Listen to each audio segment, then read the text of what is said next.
Hello, everyone, and welcome to Millennial Rewind, where we take a not so sentimental look at the movies and TV shows that were around when millennials were growing up. I'm your host, Nick, coming to you from the city that spares no expense, Los Angeles, California. And joining me here in the City of Angels is my co host, Jules. Jules, how are you doing today? Not so good. Someone took a bite out of me while I was on the toilet. Didn't even knock. What did I say about talking about you and your girlfriend on air? There are things we don't want to know, Jules. There are things we don't want to know. And joining us from the one big pile of shit of Southern California, the Inland Empire's my other co-host, John. John, what's happening? Happening? No, nothing's happening. Everything's going okay. I mean, I'm a little bit hung up and a little running on sugar here. I need some peanuts or popcorn or something. Maybe something salty just help me balance my levels. But I don't know what you mean. Nothing's going on. Yeah. Bye. Best Dennis Nedry impression ever. Suck it. Yes, amazing. Oh, God. And before we get started, if you like what you hear today, please do us a favor and hit that subscribe button. Also, be sure to share the show with anyone you think might like to listen as well. And all that nonsense is because we watched the 1993 groundbreaking monster extravaganza film, Jurassic Park. And John, how would you tell someone you watched Jurassic Park without using the title? On my summer vacation, I went and visited my grandpa. He had one of my favorite heroes visiting. I got to spend 2 whole days with him, including a sleepover in a tree. We almost got eaten several times. I feel like that's a Timmy slash the kid from Indian in the Cupboard. It's a little bit JFK, kid. It's a little bit JFK kid. And Jules, if the producers had asked you to come up with a different title for this movie, what would it be? Nobody cares about Dodson. That is true. All right, so guys, I'm sure we all have a lot to talk about when it comes to this movie and our experiences with it. So, eeny, meeny, miny, Jules, why don't you start? Why don't you start us off? This movie was like a status symbol when I was growing up. And when I was in school, it was basically if you'd seen this movie, you had made it somehow. At least in my, I think I was 7 years old, 8 years old, so too young to watch it probably. And it's genuinely the first movie that scared me. Now, Predator traumatized me. This was the first movie that scared me and haunted my nightmares for God knows how long. But it was just, it's been my everything. This is the kind of movie I could watch at any time, anywhere, and enjoy it. Yes. It's aged so well, 2,000 years in the future when, the planet's just melted to pieces. This should be one of the records for us being here because I just absolutely adore this movie. I agree. I've watched this movie so many times and I love it every time. But it's also a reason why I didn't watch horror movies until I was like 15. Because I just got so scared by this and subsequently Jaws that I just could not. I just thought I didn't like scary things, I really want to know how you differentiate between the movie that traumatized you and the one that literally haunted your dreams. Like, what's actually the difference between those? It's the difference between macabre and scary for me. So basically what you're saying is that you weren't worried about raptors jumping out of a bush and mauling you, but you were worried about Predator sniping you from a treetop. Oh no, I was still worried about raptors, illogically as it is, jumping out at me from every corner, especially kitchens. I mean, at least raptors actually existed at some point. It's true. We'll get into that. But yeah, it's fear versus trauma because I think everyone has that first movie that scares them, right? Yes. And that's fine. Most of the scaring's done in your head. In Predator, it was more like trauma just because of the gore and the blood and stuff I think like the that. first movie that scared me was The Nightmare Before Christmas, but we'll get into that when we do that movie. I wasn't allowed to see that. Really? Yeah. My cousin wasn't allowed to see Aristocats for some reason.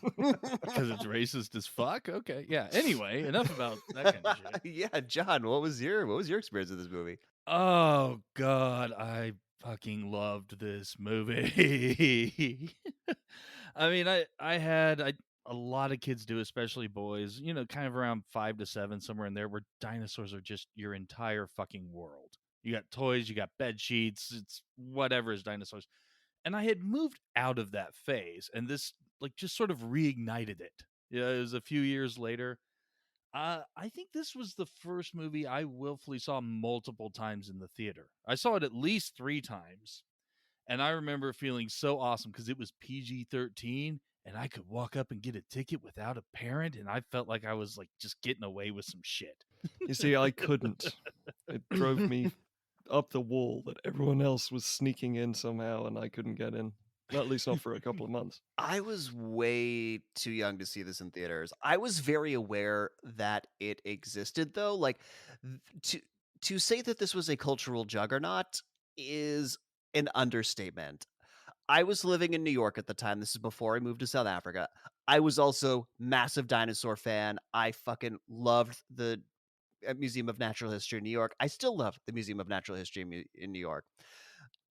So super into dinosaurs like every little boy, but I could not obviously see it in theaters. It was too scary. I But think all kids love dinosaurs. I can't think of anyone who didn't like dinosaurs as a kid. I mean, yeah, that's what I kind of touched on. I mean, I had a poster that I framed, and it wasn't just dinosaurs. Like from one end to the other, it was like you had them, and it was a cool landscape type scene, but it was arranged by like the geologic period that they existed in. There was little facts and info because I was always an incredible fucking nerd, down at the bottom about certain types and what span of years they lived in and all that. I mean, it was absolutely my thing for a while. Yeah. oh yeah, no, I had the book and I had memorized the entire book and all the dinosaurs. But I was much more so for the movie before, like it was years before I would see it. It was like 3 or 4 years after it came out. I finally saw it. I was embedded, however, in the consumer culture surrounding it. So this movie was merchandised to all hell. Oh yeah, it was. And I remember like two experiences in New York. One, I was given like a Jurassic Park gift basket from a friend. Like I don't know where this came from. It had like dino gummies in it. It had like I think like little graham crackers shaped like dinosaurs, but it also had a deck of cards from the movie. So it was like Jurassic Park playing cards, and in the center of each card was a frame from the film. So there was that, and I had official Jurassic Park toys. The fucking toys for this movie were amazing. You could get like a giant T-Rex, which Isn't this what started the phrase dino damage?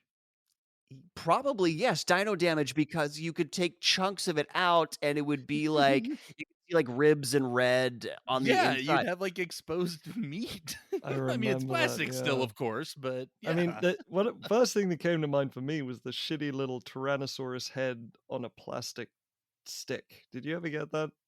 Oh yeah, I'd gotten those whenever we'd go to the zoo. It was the long stick, and there was the little trigger where you'd hold it to make its mouth like clomp, clomp, clomp, clomp, clomp. The Yeah. most irritating toy in toy history. Oh hell no, that is far from like anything with batteries that makes noise is way worse than those little clicky Well, if clack, you're the little parent, if you're the clicky kid, clack it's plastic mouth awesome. things. Oh, So they're I all awesome if you're a kid. That's why I love being an uncle. I get to drop that kind of shit off, and after 20 minutes, go have fun. I just remember clickety clacking it on my finger and wondering how it would feel to get eaten by a Tyrannosaurus. as one did, wonders, did did we not all wonder that? Really?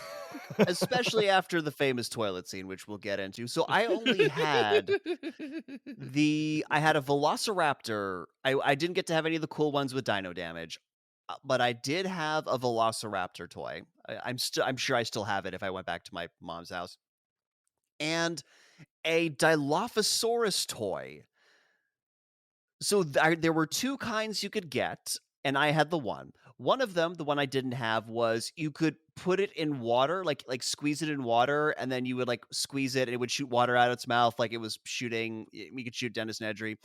And then the second one you could get is the one that I had. It had a battery powered roar, so you would pull its arm down, its mouth would open and a pre-recorded Dilophosaurus roar would come out, and it had a removable neck fan, like a rigid removal. So you What? would like put it Why on, is like that removable?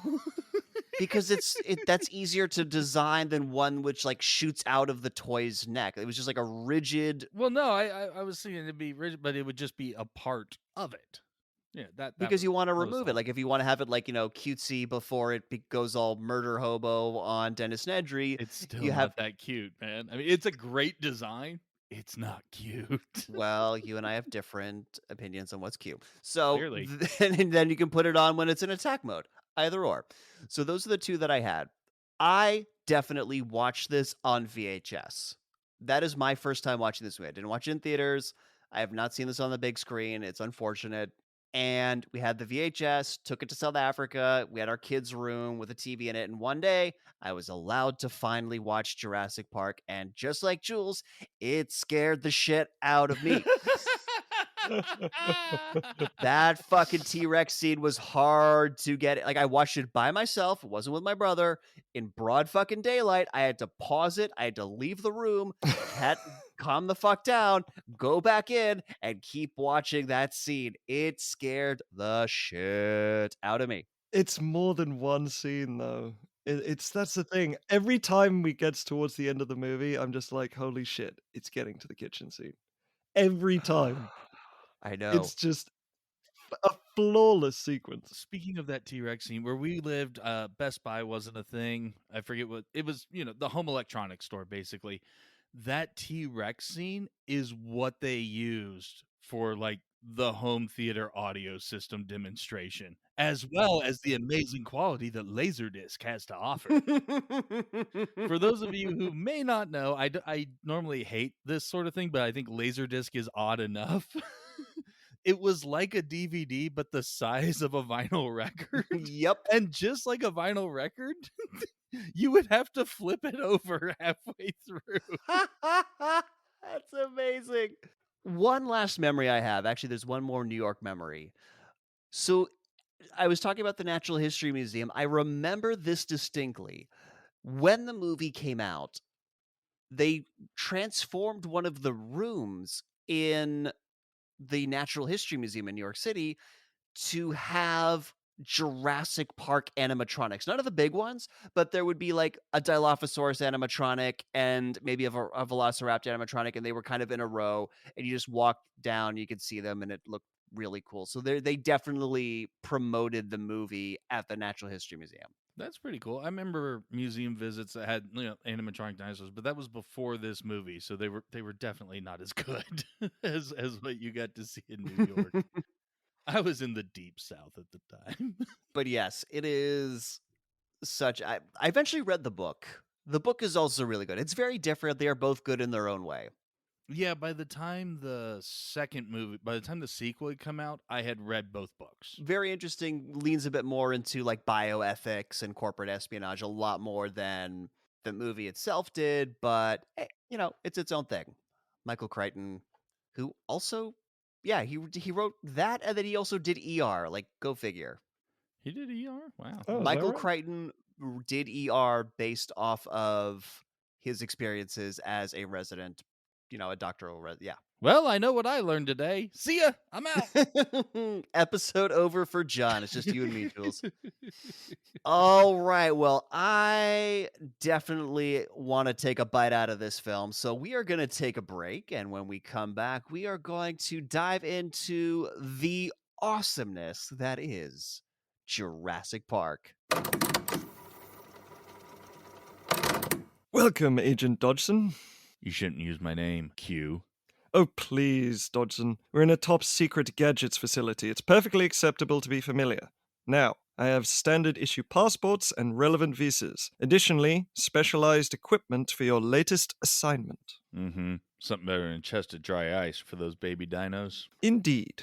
Here is the mechanism that will hold the vials of prehistoric embryos. It is stored in a miniaturized cryogenic container, ingeniously disguised to be perfectly innocuous, so long as it remains with a loud, crude, irritating American. Okay, yeah, sure, but airport security is going to be suspicious.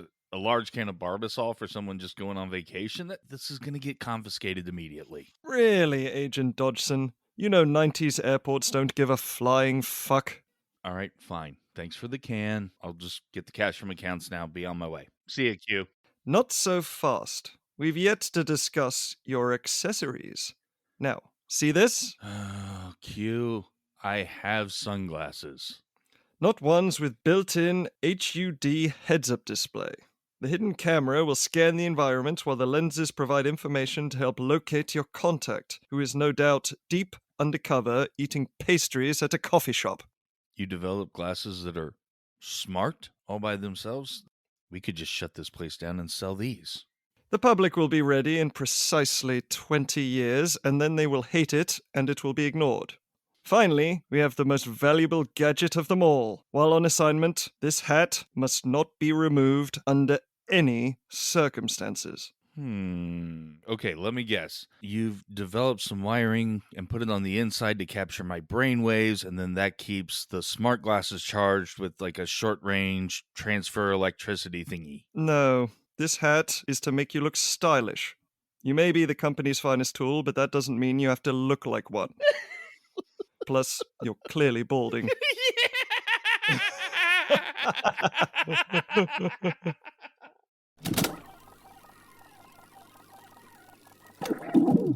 And we're back, and we're going to open up on a raptor crate being loaded into what we will eventually learn as the raptor pen. Yeah, and right off the bat, I had so many issues all of a sudden. But then I realized something, or I kind of reminded myself of something that I already knew and was able to make it all make sense within the world of the movie. Please explain. Okay, so these are the guys standing around at night to load a dino into the pen. All of their fucking hard hats have branding? Yes. Yeah. We know the raptors especially are incredibly smart and vicious and have these giant talons. So why in the hell are there these large gaping holes on the side of the crate for people to walk up and push it?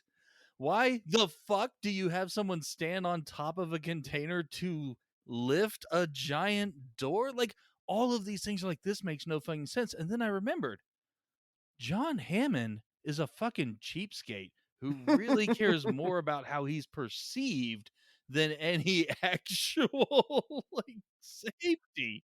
He says over and over and over again, spared no expense, but you get to see how much he really doesn't give a fuck about the people who work for him. The thing was, is I just thought this opening sequence had perfect visual storytelling. It wasn't hammy exposition. Like, here comes the raptor, better open the door. It's subtle, it's quiet, it builds up.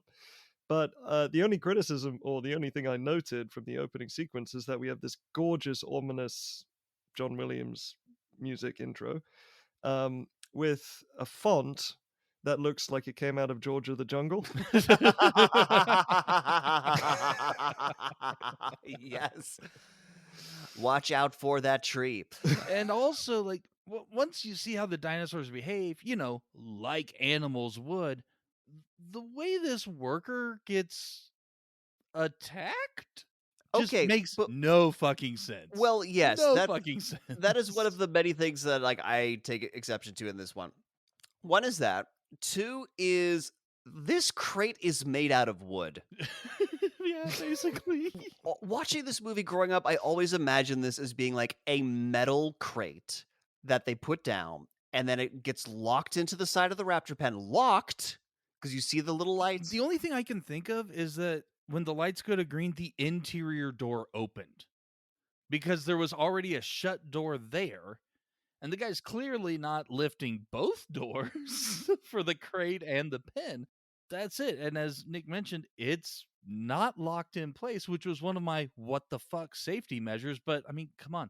They don't even put locks on the goddamn cars that are driving through the park. You learn that later on. So, of course he's going to skimp. Did they lock the door that hid Fluffy in Harry Potter?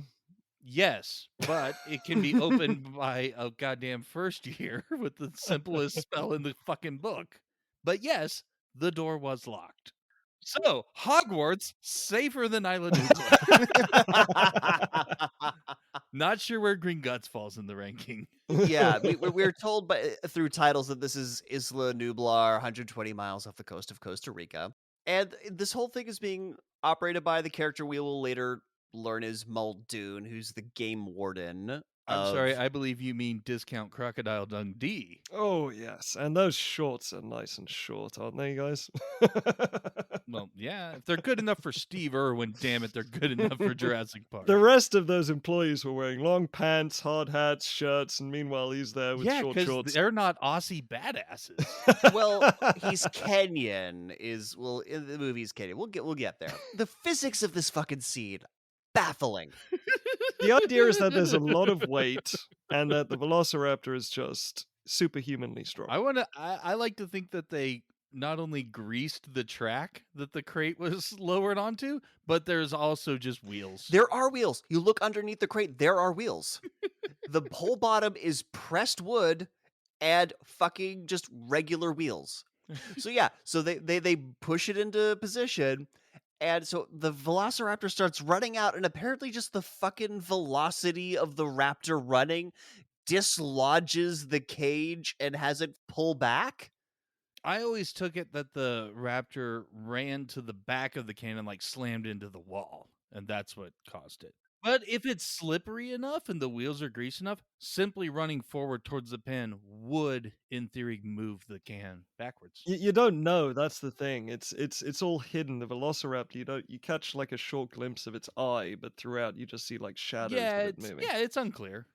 But let's get into the rest of the ridiculousness. It's all part of very good horror suspense. Yeah, like you're dealing with the monster problem. You don't want to show the monster fully. Yeah, you too get early. glimpses. It's well done, but at the same time nonsensical.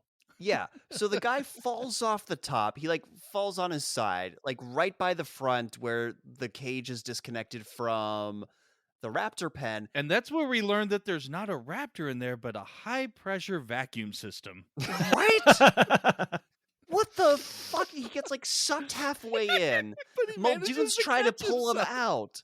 and then gets lifted up to the top. Vertically lift. Like, how is that possible? Straight up. It's like a really slow version of jump rope, man. You're down at the bottom. Now we're up high. Then he winds up back down at the bottom again. How?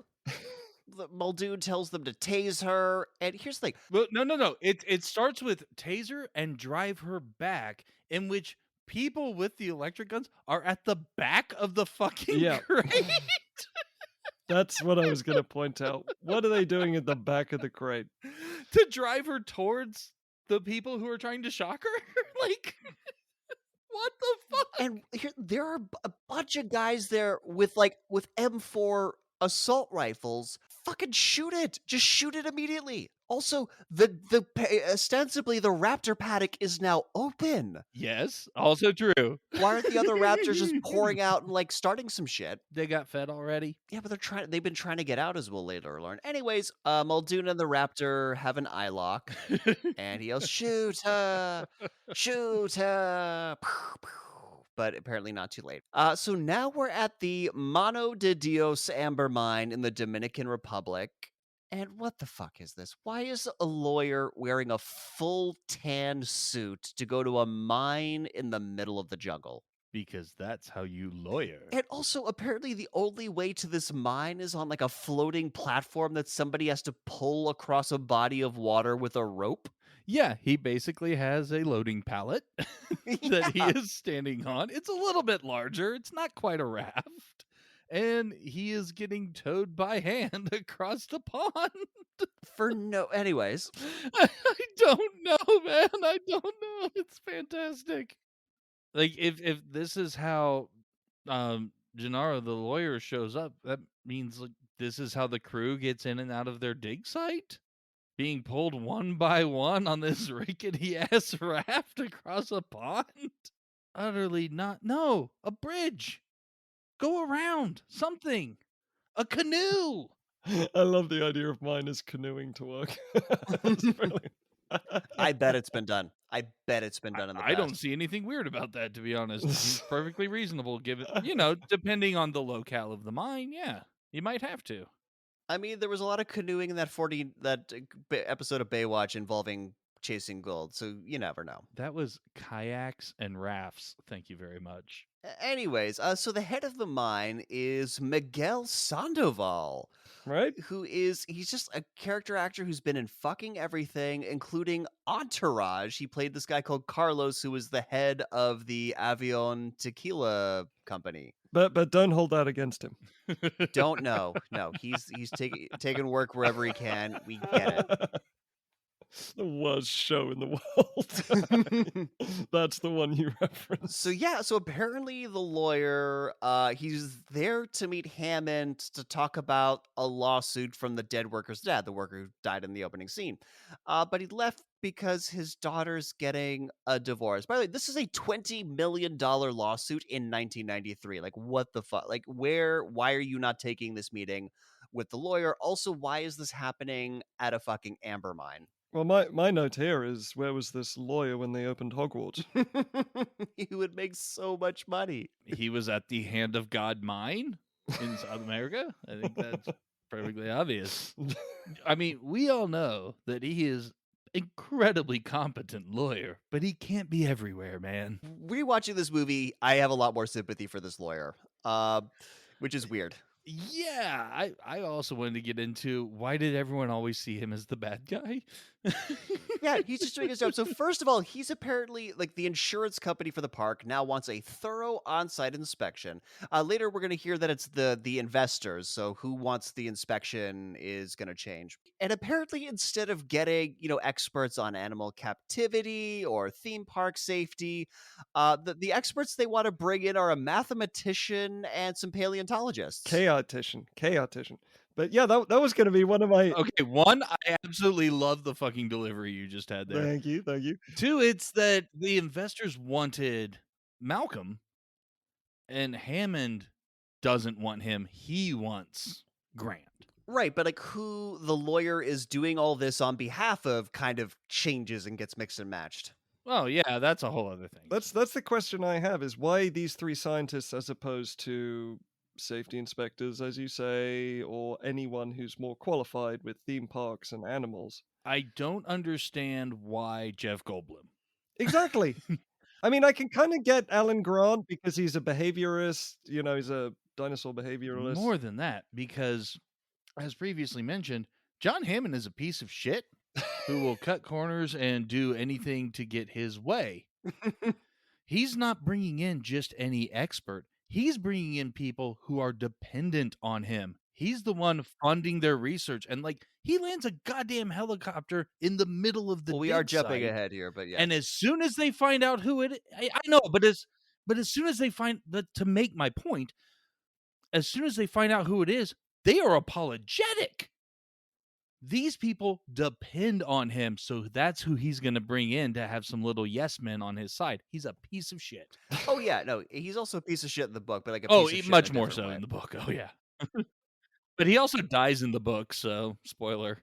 The trouble is that Richard Attenborough is so likable, it's impossible to hate him entirely. That's not a problem. That's a great piece of fucking casting, is what exactly. That is. He's a fantastic character. He's a shitty person. I want to make that distinction. Right. Yeah. So before we jump the gun completely, the T-Rex does some shit and roars at the end, guys. We're done. Podcast over. Tune in next time for another episode of Millennial Rewind. So my question is, so this lawyer's like rambling on about this like site inspection to this guy who's running the amber mine. Why does he give a fuck? Yeah, why? Yes, okay, thank you. Yes, exactly. And apparently just everybody who digs knows each other, because Miguel Sandoval's like, look, you're not going to get Alan Grant out of Montana.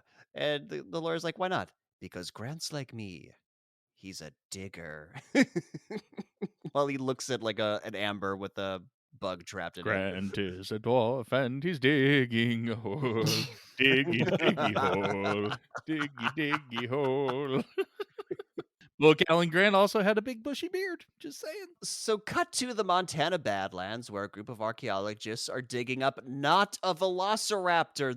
They fucking put the velociraptors are like 2 feet tall in real life. Like, they put fucking steroids on these goddamn things. This is 9 feet long. No, this is a Frankenraptor. What? Movies didn't accurately depict reality? And you also happen to notice that they don't dig it up; they just they dust it off. This particular this particular raptor has just been softly spread with sand. I don't believe they actually refer to what they are currently brushing off as the Velociraptor. That's what they're using with their like magnetic imagery. Like they gave the rock a sonogram and they said they found a Velociraptor that way, basically. Yeah, like, with this machine that you, like, put a shotgun shell in it, and you gotta stand on it, and there's tires on it, and it shoots this sonogram into the it's Yeah, weird. because the guy they depend on for their livelihood doesn't give them shit to maintain their operation. The guy claims that the bone bounces it back, and anyone who knows anything about fossilization knows that fossils are not bone. That's true. The bone is replaced with rock. That's why it's preserved in such a way. And that bugged me. Yeah, that is absolutely true. And also if this is like an X-ray, the bones aren't what bounces it back. It's like the lead sheeting that they put, under your arm. So really when you're looking at an X-ray, you're looking at bone shadows is a nice way to think about it. There's a song in there somewhere. So, yeah, so we meet Alan Grant, Sam Neill, Ellie Sattler, Laura Dern, fucking incredible actors in this movie. And, yeah, so they're watching this, and the the guy who's, like, on the computer, with that's hooked up to a 12-inch TV monitor is like, "Yeah, just a few more years, we won't even have to dig anymore." And Alan Grant's like, "Yeah, what's the fun in that?" And also, okay, so my question is, he started like they do this to establish that Alan Grant is not super into technology. He starts touching the TV, and then the image gets staticky. He has a strong bioelectric field. Even when he touches the cardboard surrounding it, it fucks up. That's the power. I know, what the That's the fuck? power of magnets. There is one criticism that I sort of found about a lot of the meaning that goes through this movie, and the Luddite attitude towards technology is just a piece of it. I'll tell you more about it when we get there, but it's beneath the movie is a theme of is a theme of technology bad, natural good. Yeah. I mean, I can see a case being made, but the younger generation really knows that Unix system, and I'm totally a hacker. Even though this is just a very basic user interface. Yeah, we will dive into that. You guys really want to get to the end of this movie, apparently. I just think it's well known enough. We don't have to go step by step. We can stream of consciousness this entire fucking episode, and everyone would I follow could along. recite this movie from memory. I almost gave myself the challenge of doing this episode without having rewatched it, but I'm very glad I did. I caught a lot of stuff that I would not have remembered. This is very much the easiest notes, like, of a movie that I've seen, like, for that wasn't Jackass. This is, like, after Jackass, this was the easiest notes watch. So, yeah, so basically, Grant pitches the ideas that, hey, maybe dinosaurs were a lot more related to birds than reptiles, which is kind of like a mainstream idea these days, but apparently back then it was still somewhat controversial. It's like, oh, look at the air sacs and hollows in the bones like a bird, and, like, points to all these things like even the word raptor means bird of prey. That doesn't mean shit, dude. That's just a fucking name. But no, I appreciated the science behind that though. I will say, to this day, that science has aged very well. So then the kid from the Addams family shows up. It's once again Whit Hertford. This was Dan Hedaya's son in the movie. The happy little perfect family, and this is their cute little angel who's in the school play. His whole role was to be embarrassed. And now it's to be annoying. It's like, yeah, that doesn't look scary. More like a 6-foot turkey. And then Alan Grant becomes my hero because he fucking scares the shit out of this kid. Yeah. I So had a feeling. Sam Neill walks up to this kid and pulls out a fucking dinosaur claw and demonstrates all the ways that it will disembowel and eviscerate you before eating you alive. So show some goddamn respect, you little shit. Fucking amazing. There's a term in movies called save the cat, where a protagonist does something very likable to make you instantly relate to them. In this case, Alan Grant doesn't save the cat, he traumatizes the child. It's just It's as beautiful. effective. Makes me like him instantly. And yeah, even as a kid, I fucking hated that kid, and I liked Alan Grant. Yeah, seriously. It's true. It just shows that, sometimes those story structure things are absolute bullshit, but it was it was just one of your sort of favorite moments, just in terms of opening rants, Yeah. basically. Yes. It sets up the terror of some of what we're gonna get to, and it's also just this. There's a lot of foreshadowing in this moment because he talks about, hey, when the raptors are hunting you, the attack doesn't come from the front, it comes from the sides. Pin in that. Yeah, a lot of great setup. Also, what the fuck is this kid doing here in the middle of the Montana Badlands at a dinosaur dig? Just, I want to know. Making wise cracks at the team. Like, whose kid is this? Clearly, some other people who are super into this, and they're totally gonna homeschool him while they're out in the desert. I want to see character change Alan Grant just teaching school. I want to see that. Oh god. Anyways, Ellie. That's how he developed his hatred of children. So yeah, Laura Dern kind of gives him some shit, but clearly enjoyed it at the same time. Yeah, she's like, hey, if you wanted to scare that kid, you could have just pulled a gun on him. And I'm like, all right, taking notes, Ellie. What else you got? How else would you scare the shit out of a kid? And he's like, what's so wrong with kids? And he's like, look, they're annoying, they're noisy, they're messy, they're expensive, they smell. Again, I fucking love you, Alan Grant. Like, I want to. My note for this is, how did Nick's internal monologue end up in this movie? Yes, Alan Grant vis-a-vis kids is my internal monologue. And yeah, speaking of helicopters, now we're at the moment that you guys have so thoroughly ruined. Yeah, this helicopter land. I'm kidding. John looked very pissed at No, me no, for no, that. no, no. I just yes, we are at this moment where a helicopter descends right in the middle of the dig site. But here's the thing: I don't think Hammond's on this helicopter. I think this is his ride out of there, because they see it coming down and they run straight over there to help get stuff covered up, and they run right up to the pilot to be like, "What the fuck are you doing?" They're like, "Oh yeah, go look inside your camper trailer over there." Yeah, and what's crazy about this, is Alan Grant comes up to him, and he's like, shut it down, and the guy doesn't shut it down. Like, it's imperative that he shuts it down so they don't fucking, cover up the dig site, and the guy just points over to the trailer, he's like, well, I guess I'll go over to the trailer then. Yeah. Instead of making sure he shuts down the helicopter. It's kind of... And so Alan bursts inside, is like, dude, what the fuck? And John Hammond is in there, the delightful Richard Attenborough. Oh my god, Richard Attenborough is so amazing in this role. He's so amazing at this role, and he pops open a bottle of Moet et Chandon, a very fancy champagne, like actual champagne.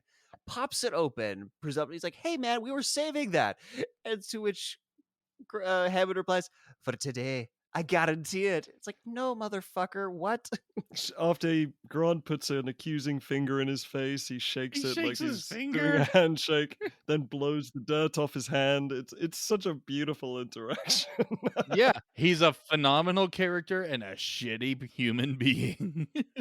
Yes, because as you said, he's like, looks like my 50,000 a year has been well spent. Like, and then Alan Grant's thing demeanor completely changes because Ellie bursts in like, hey, who's the asshole? Hi. Let me introduce you to Dr. Sadler here, Mr. Hammond. And all of a sudden she's just like, oh shit, I just called him an asshole. Yeah. Well, called him a jerk, but Well, he's you an said asshole. Grumble, rumble. And he's trying to get glasses, and they're like, oh, we'll get the glasses for you. He's like, oh, no. I know my way around the kitchen. Every kitchen is organized differently, dude. This is what I'm saying. He's been in that trailer for a while. And he's like, figured it out. fuck it, man. They're not taking a break. These people are too dedicated to their work. Send in the helicopter. So apparently now it's the investors that want them to sign off on the park. It's like, look, I've got this biological preserve. I would like you to come endorse it.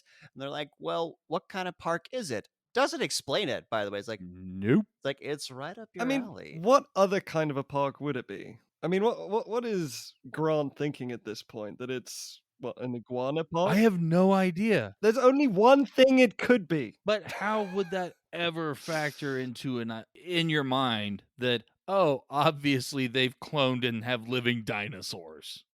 There's no way he would have thought of that. But what other qualification does he have? I mean, yelling at kids? Maybe it was another interactive museum sort of thing. I don't fucking know, man. You know, the big animatronics, whatever. Oh, okay. There's no way he would have thought that. But again, like our friends at the mine stated, Grant doesn't want to leave until John Hammond's like, well, I'll fully fund this shit. Yeah, he bribes him. Yeah, he basically bribes him. We know he's been what was it, 50,000 a year for equipment and wages and everything else for this operation. That's not a lot of money. I mean, I know it was the 90s, but still, that's not a lot of Well, money. he wasn't the only contributor. Like, they were clearly, like, having to, like, get other donors and whatever. He's Point like, "Look." being, without him, they're fucked. Right. And so he's like, "Yeah, I'll fully fund your dig for 3 years." And they're like, "Cool, where's the plane?" Yeah. That's how the best science is done, you know. And so now we are in San Jose, Costa Rica. And look, this is one of the most memed movies of all time. First famous meme. So I don't know what you're talking about. there's a dude in sunglasses, got like a Havana hat on, like a trilby, and he's like, trying to be all secret agent. He's got like a leathers briefcase. Wayne fucking Knight is just sitting there at this Yeah. outside restaurant. Oh, Wayne Knight, you delight. And he is like, "Hey, Dodson," the guy with the briefcase's name. He sits there and he's like, "Hey, don't use my name." He's like, he looks around and makes it. He's like, "Dodson, Dodson, we got Dodson here." Dude, no one Dude, cares. nobody all right? cares. It's the best setup. So many memes from that moment. So fucking good. We remember how scary this movie was, but this movie was also hilarious. It really is. Especially as an adult, like when you get the subtleties of certain things, like it gets better with age. This is a fine wine of a movie. And so basically, Dennis Nedry, Wayne Knight, feels that Hammond should have been paying him more for what he does. And honestly, when you learn about what he does, yeah, he fucking should have. It's also kind of his fault, though.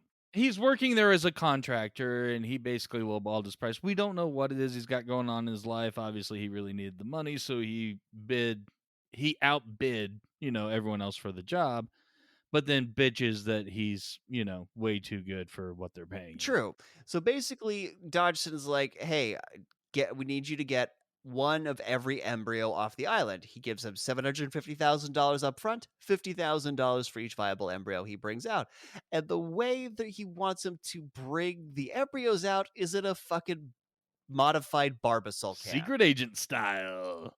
This thing came from like the goddamn Q department. Come on. But I have a question. So, what kind of a company, that's resorting to corporate espionage, the only solution to catching up with their competition is to steal dinosaur embryos?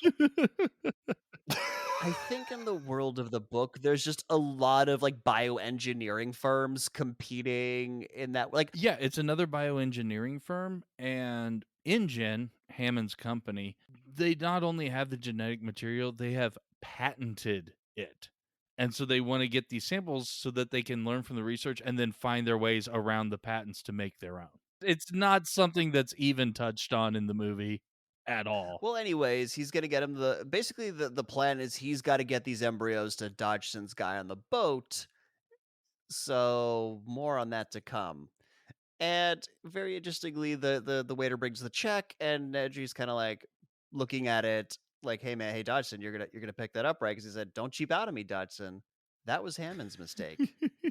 Yeah, as he's sitting there with his bag of $750,000, he tells him not to cheapskate him and stares him down to pick up the check. He probably ate $3 worth of food. Like, this is Costa Rica in the 90s. Like, that And you can't forget the lovely dickhead move of when he tests out the shaving cream on his hand. He's so fucking giddy that it works. And then he wipes it off on a piece of pie like it's a bit of ice cream. He does. Took me a while to figure that out. I thought that was just whipped cream that he was. Right, when I was a kid, I don't know what the fuck Barbasol is. Again, it's that there's just enough age difference between us. Also, Barbasol is not really a brand outside of America. So you're not going to say this corporate espionage scene is brought to you by Barbasol? Oh my god, I should have said this fucking corporate. And there's no menthol. Let's pick up a Big Mac on the way to the ballpark. Yeah, this is before Wayne Knight knew how to properly product place. But he would eventually become the master. Still the gold standard. So cut to a helicopter flying over the ocean. We got Hammond, we got Grant, we got the lawyer, we got Ellie, and we've got, I'm just calling him Jeff Goldblum because he is motherfucking Jeff Goldblum. Yeah, and Grant has brought his fossilized raptor claw that he used to scare the shit out of the kid for some reason. It's the one thing that brings him happiness. Jeff Goldblum's talking about chaos theory and all this stuff, and his laugh here is there's a lot of crazy noise. Is he doing a Elvis Presley thing here? It's like ha ha ha ha ha ha ha. In the subtitles when I watched the movie, it said growling. It might as well be. It's like cat growling laughter. Like it's a weird hybrid. It wasn't a laugh properly, I guess the subtitles person thought, and so. Well, yeah, I mean, Anything I he's can do kind to of describe- laughing, but he's doing this like almost like a yeah. It's not quite a purr, but it's it's kind not of a growling purr. though. It's not a purr. We have to call it henceforth a Goldblum. Yes, I'm cool with that. He Goldbloomed. well, here's the thing. He Goldbloomed the shit out of this movie. Oh, he goes the shit out of this role. Yeah. And my headcanon is that, again, he did not get fucking lines for this movie. He just improvised all of this. He went out and learned about chaos theory. He mastered chaos theory, and he just talked. I am okay with adding Jeff Goldblum to the Busey Leary factor. I don't want to keep extending the name, but I'm okay with that. Specifically because I don't remember when this interview happened. It wasn't for this movie. It was far more recent. But the interviewer was asking him about these, Goldblumisms and just the way he, speaks and, that sort of thing. And his response was like, I get paid well to act the way people expect me to act. So what you think of as Goldbluming is, yeah, it's a thing he just does. But the character of Malcolm should, as we mentioned earlier, should not be in this movie. What the hell is this guy contributing to park safety? Yeah, I don't understand why the investors or insurance or whoever the fuck is hiring him really wanted this guy. I mean, is he a stats guy? I don't know. I mean, he's there for some great monologuing, but what the fuck would he have to know about, the security of this park and whether it's stable for, to open for business, basically. I mean, I like to think they brought Stephen Hawking in to test out Disneyland before they opened it. Yeah, so also this is where Jeff Goldblum will start hitting on Ellie because he's talking about the laws of attraction. He says, Dr. Sadler, I refuse to believe that you are unfamiliar with the concept of attraction. And Hammond responds to this by saying, I bring scientist, you bring a rock star. So here's what Jules was saying about just how great it is, for the casting and how it's impossible to not like Hammond. He's the one wearing all white. Your typical bad guy all in black is Jeff Goldblum here. He's the one you're supposed to be mistrusting of, as according to typical, film language. That is very true. Very nice. So now, beautiful, beautiful, beautiful John Williams music swells as we get one of the most nonsensical lines in the movie. No, I was going to say one of the most famous arrival sequences of all time where the helicopter flies onto the island, but I don't know what you were thinking about. Well, my note too is John Williams seduces me again. I love you, John Williams, and I want to have your music babies. I agree wholeheartedly, which is why it wasn't until this very viewing that I noticed how absolutely dumb this island reveal is. Oh shit, why is that? Okay, so in the helicopter, you've got Hammond and Grant and Sattler, and they're in the seats where their backs are facing the front of the helicopter. And Hammond looks slightly sideways, out the window, and is like, there it is. as we see the helicopter directly approach the island in a straight line. So he was looking out over the ocean they already flew He over. saw the reflection in the water, so he That water is knew. choppy. There was not a good reflection. I tried, okay? God damn it. I really wanted this to make sense. I was hoping for some weird ass reason there was maybe like some mirrors on the back of the helicopter or something. He was able to. He saw it in the reflection in Jeff Goldblum's glasses. and that's chaos. But yes, this flying into the island and it is gorgeous. And as Jill said, the John Williams-ness of it all, just They land. Of course, there's a whole bit where it's rough air, so they're trying to all put their seatbelts on, but Grant and Ellie can't put so they eventually just tie their seatbelts on because shenanigans. We get to see all their crotches, which is nice. Well, this was a bit weird because it seems Grant is the only one that had trouble, but there's clearly only 3 seats, so that would mean Ellie had trouble. But the point of Grant's problem solving is also some of the more well-known foreshadowing of the movie. You know, it's kind of the buckle part. He doesn't have the tab that would insert into it, so it's would be referred to as the female part of the seatbelt. They can't click, they can't go together, but he finds a way. No, seriously. Looking into the details, I love it. This is an insanely well-known aspect. This is not something I came up with. How have you not heard of it before? I don't live in the movie theory universe of the movies I watch. I'm in the pleb section. So in the car ride over, they get down, they get into some Jeeps. I have always wanted one of these fucking Jeeps. You will occasionally see Jeep Wranglers decorated like this, like the Jurassic Park painting. It's fucking amazing. I still want one.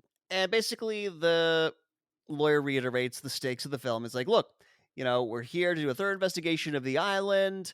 If the investigation goes badly, we'll shut you down. He says in 48 hours, referring to the investors, if they're not convinced, I'm not convinced. And I'm pretty sure he's got that backwards. No, see, I have always defended this line because he's talking to Hammond about how he represents the investors.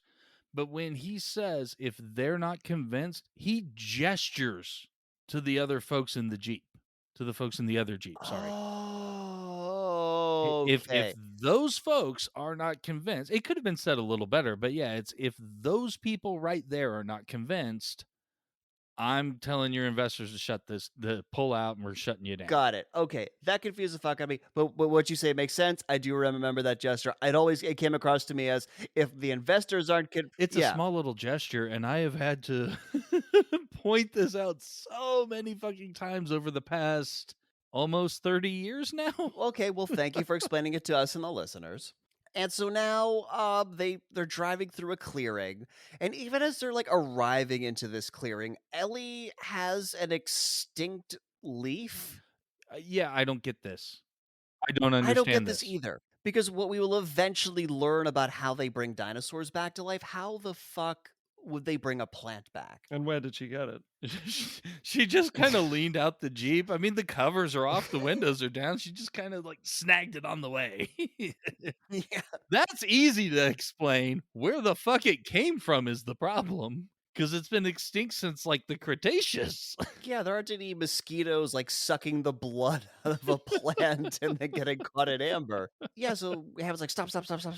Ellie is just fascinated with this plant, right? And Alan Grant, like, this is one of the most famous reveal sequences of all time because it's just Oh my God. Sam Neill So beautiful. can't fucking believe what he's seeing, and Ellie's just talking about this plant like this is impossible, and he's just like, he doesn't even like say anything. He like takes her head, swivels it, and then she's just like, her jaw drops. It's one of the things that's missing so much whenever characters come in contact. Like nothing like this ever happened in the Transformers movie. The modern Jurassic Park movies are missing it, and it's just this sense of wonder. Exactly. It's so well done, and my God, this sequence has no business still looking as good as it does. I know. It's still. I mean, it's obviously a bit of a composite shot, but holy fuck, this looks so much better than I thought it was going to. The picturesque scene at the lake with the herds of the dinosaurs is gorgeous. Well, also just the single Brachiosaur walking past them and past the Jeep and like rearing up to eat from the tree, and how even the tree snaps back and some leaves are falling. It's the little jump, it's fucking amazing. I know a lot of times we've made fun of CG and been like, oh, post Jurassic Park world, but you rewatch Jurassic Park, and you're like, this still fucking holds up. There's a couple points that don't, but this, oh my god, this is still absolutely incredible. It is pretty rad, yeah. So they see this Brachiosaurus, and this is what's caused the wonder, and we get the more John Williams music to seduce us.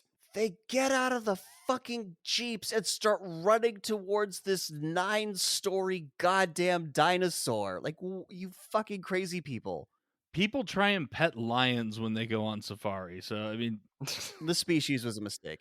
I get that it's I mean, I get that they're not acting, in their right mind and thinking logically, but yeah, I think of it more as just a holy crap.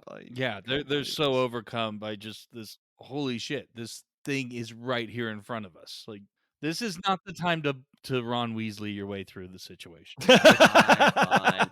Well, anyways, we get another one of the most memed parts of the movies because Jeff Goldblum says, "You did it. You crazy son of a bitch, you did it." And Well, the "Welcome to Jurassic Park" is the iconic line. it is the iconic line that also comes Richard to speak. Attenborough, and then cutting to that beautiful, picturesque scene of dinosaurs grazing. And then we had to ruin it with the lawyer, because now we show that no, he's just a greedy little shit, and now he's getting off on that. Yeah, he's like, we're gonna make a fortune with this place. And it's like, are you gonna make a fortune? Are you an investor? In what way are you, lawyer dude, going to make a fortune with this place? Yeah, how is he involved? That's a good point. I never thought of that one. Do you have points on the back end? Like, Well, what? of all the lawsuits that are probably going to come his way. Yeah, no shit.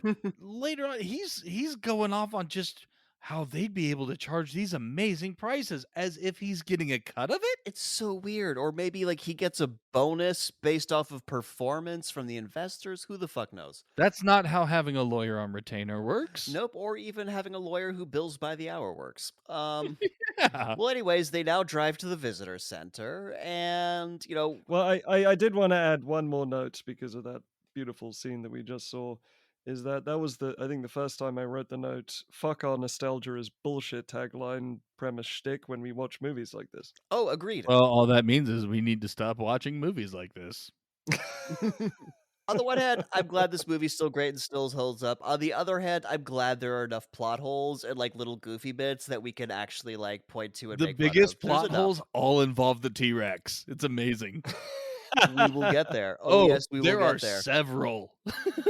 So, like I said, they pull up to the visitor center, and as they go inside, John Hammond is starting saying, "Look, we're not just gonna have rides. Okay, it's not gonna just be like that. He also says "g'day" for some reason. G'day, g'day, g'day." I mean, he's from Scotland, so Yeah, that's Australian. Yeah, that's not. I'll say that's not a Scottish thing, and his accent is kind of all over the place in this It movie does get too. shaky, and far be it from me to criticize Richard Attenborough, but yeah, what the "g'days" just Australian. When he was in the trailer at the dig site, and when he was talking to the lawyer in the Jeep just now, it was much more leaning into Scottish than he is for any other time in the movie. So yeah, we see the iconic dinosaur skeletons in the center of the visitor center hallway, and Krat's like, "Look, I think we're out of a job," and Jeff Goldblum's like, "Don't you mean extinct?" Yeah, why is Malcolm burning Grant here? He lives for snark, man, because he lives for snark. Quick little fact, that line came from the practical effects artists when they saw what the digital effects artists were doing. Interesting. That this is putting us out of a job. It's going to make us extinct. And it was like, did you hear that? You got to put that in the movie. Did you hear that? that got overheard someone making that comment. But that's the problem. If there were more practical effects like there are in this movie, I would buy CGI effects more. Thank you for acknowledging it. Yes, because there is an insane amount of practical effects in this. The digital ones are so good and so cutting edge, especially for the time, that people wouldn't talk about it. But yeah, There are so many more practical dinosaur things than digital in this. And so well used. And there's times where you intercut between them, and that helps sell the whole thing. Exactly. This is how you special effects, movie industry. Yes. Why have you not picked up on that? So, you know how we're gonna start this dino attraction where we don't emphasize rides? We're gonna do that with a motherfucking That's ride. not really that much of a ride either.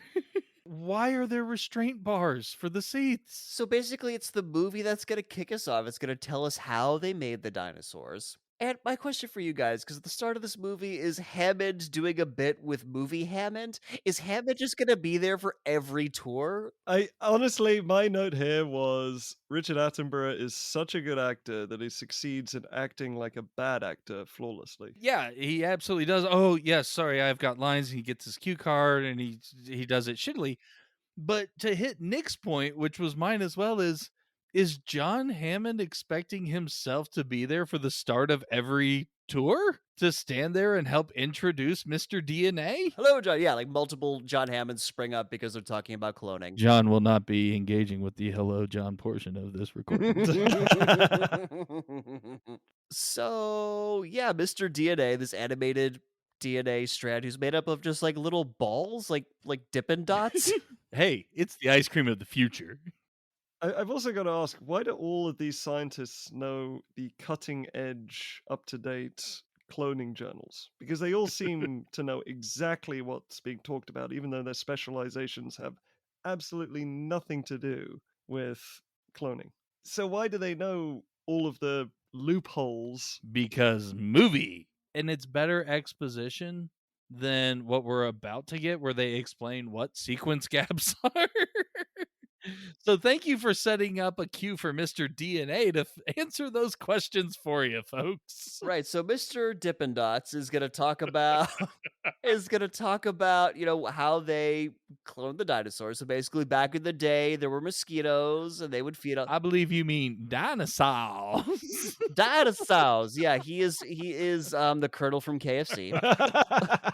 And yeah, so back in the day, there were mosquitoes who would feed on the blood of dinosaurs, and they would get stuck in tree sap, and the tree sap would become amber. So, like, the blood of the dinosaurs would be trapped in these mosquitoes, so you can extract the DNA from these mosquitoes. Okay, However, quick point here. The sophisticated techniques that they talk about in this sequence is literally drilling a hole and shoving in a syringe. that is the level of sophistication we're talking about. Here. Those awesome sophisticated techniques. You are correct, sir. I say. I say. foghorn leghorn, yeah. See, them city folks have got these tiny drills. Yeah, so basically, the DNA sequences are full of holes, and so they fill the gaps with frog DNA. Why is frog DNA compatible with dino DNA? I don't care. I just really want to talk about this amazingly so-called virtual reality setup that they have. Oh my going god, on. we have to talk about the virtual reality machine. It is fucking stupid. There is a computer screen with a really horrible rendition of a DNA double helix that is slowly rotating while someone who, I mean, Minority Report wasn't a thing yet, but he had some gloves that he's kind of twisting it, but he's not wearing a VR headset. He's just wearing one of those like plastic face shields. And he's just looking at the computer screen. Thinking machine supercomputers is how he calls it. And from there, they can make a baby dinosaur. Okay, isn't there a big gap between completing a gene and making a baby dinosaur? There is a massive gap. I don't know how the fuck they do it.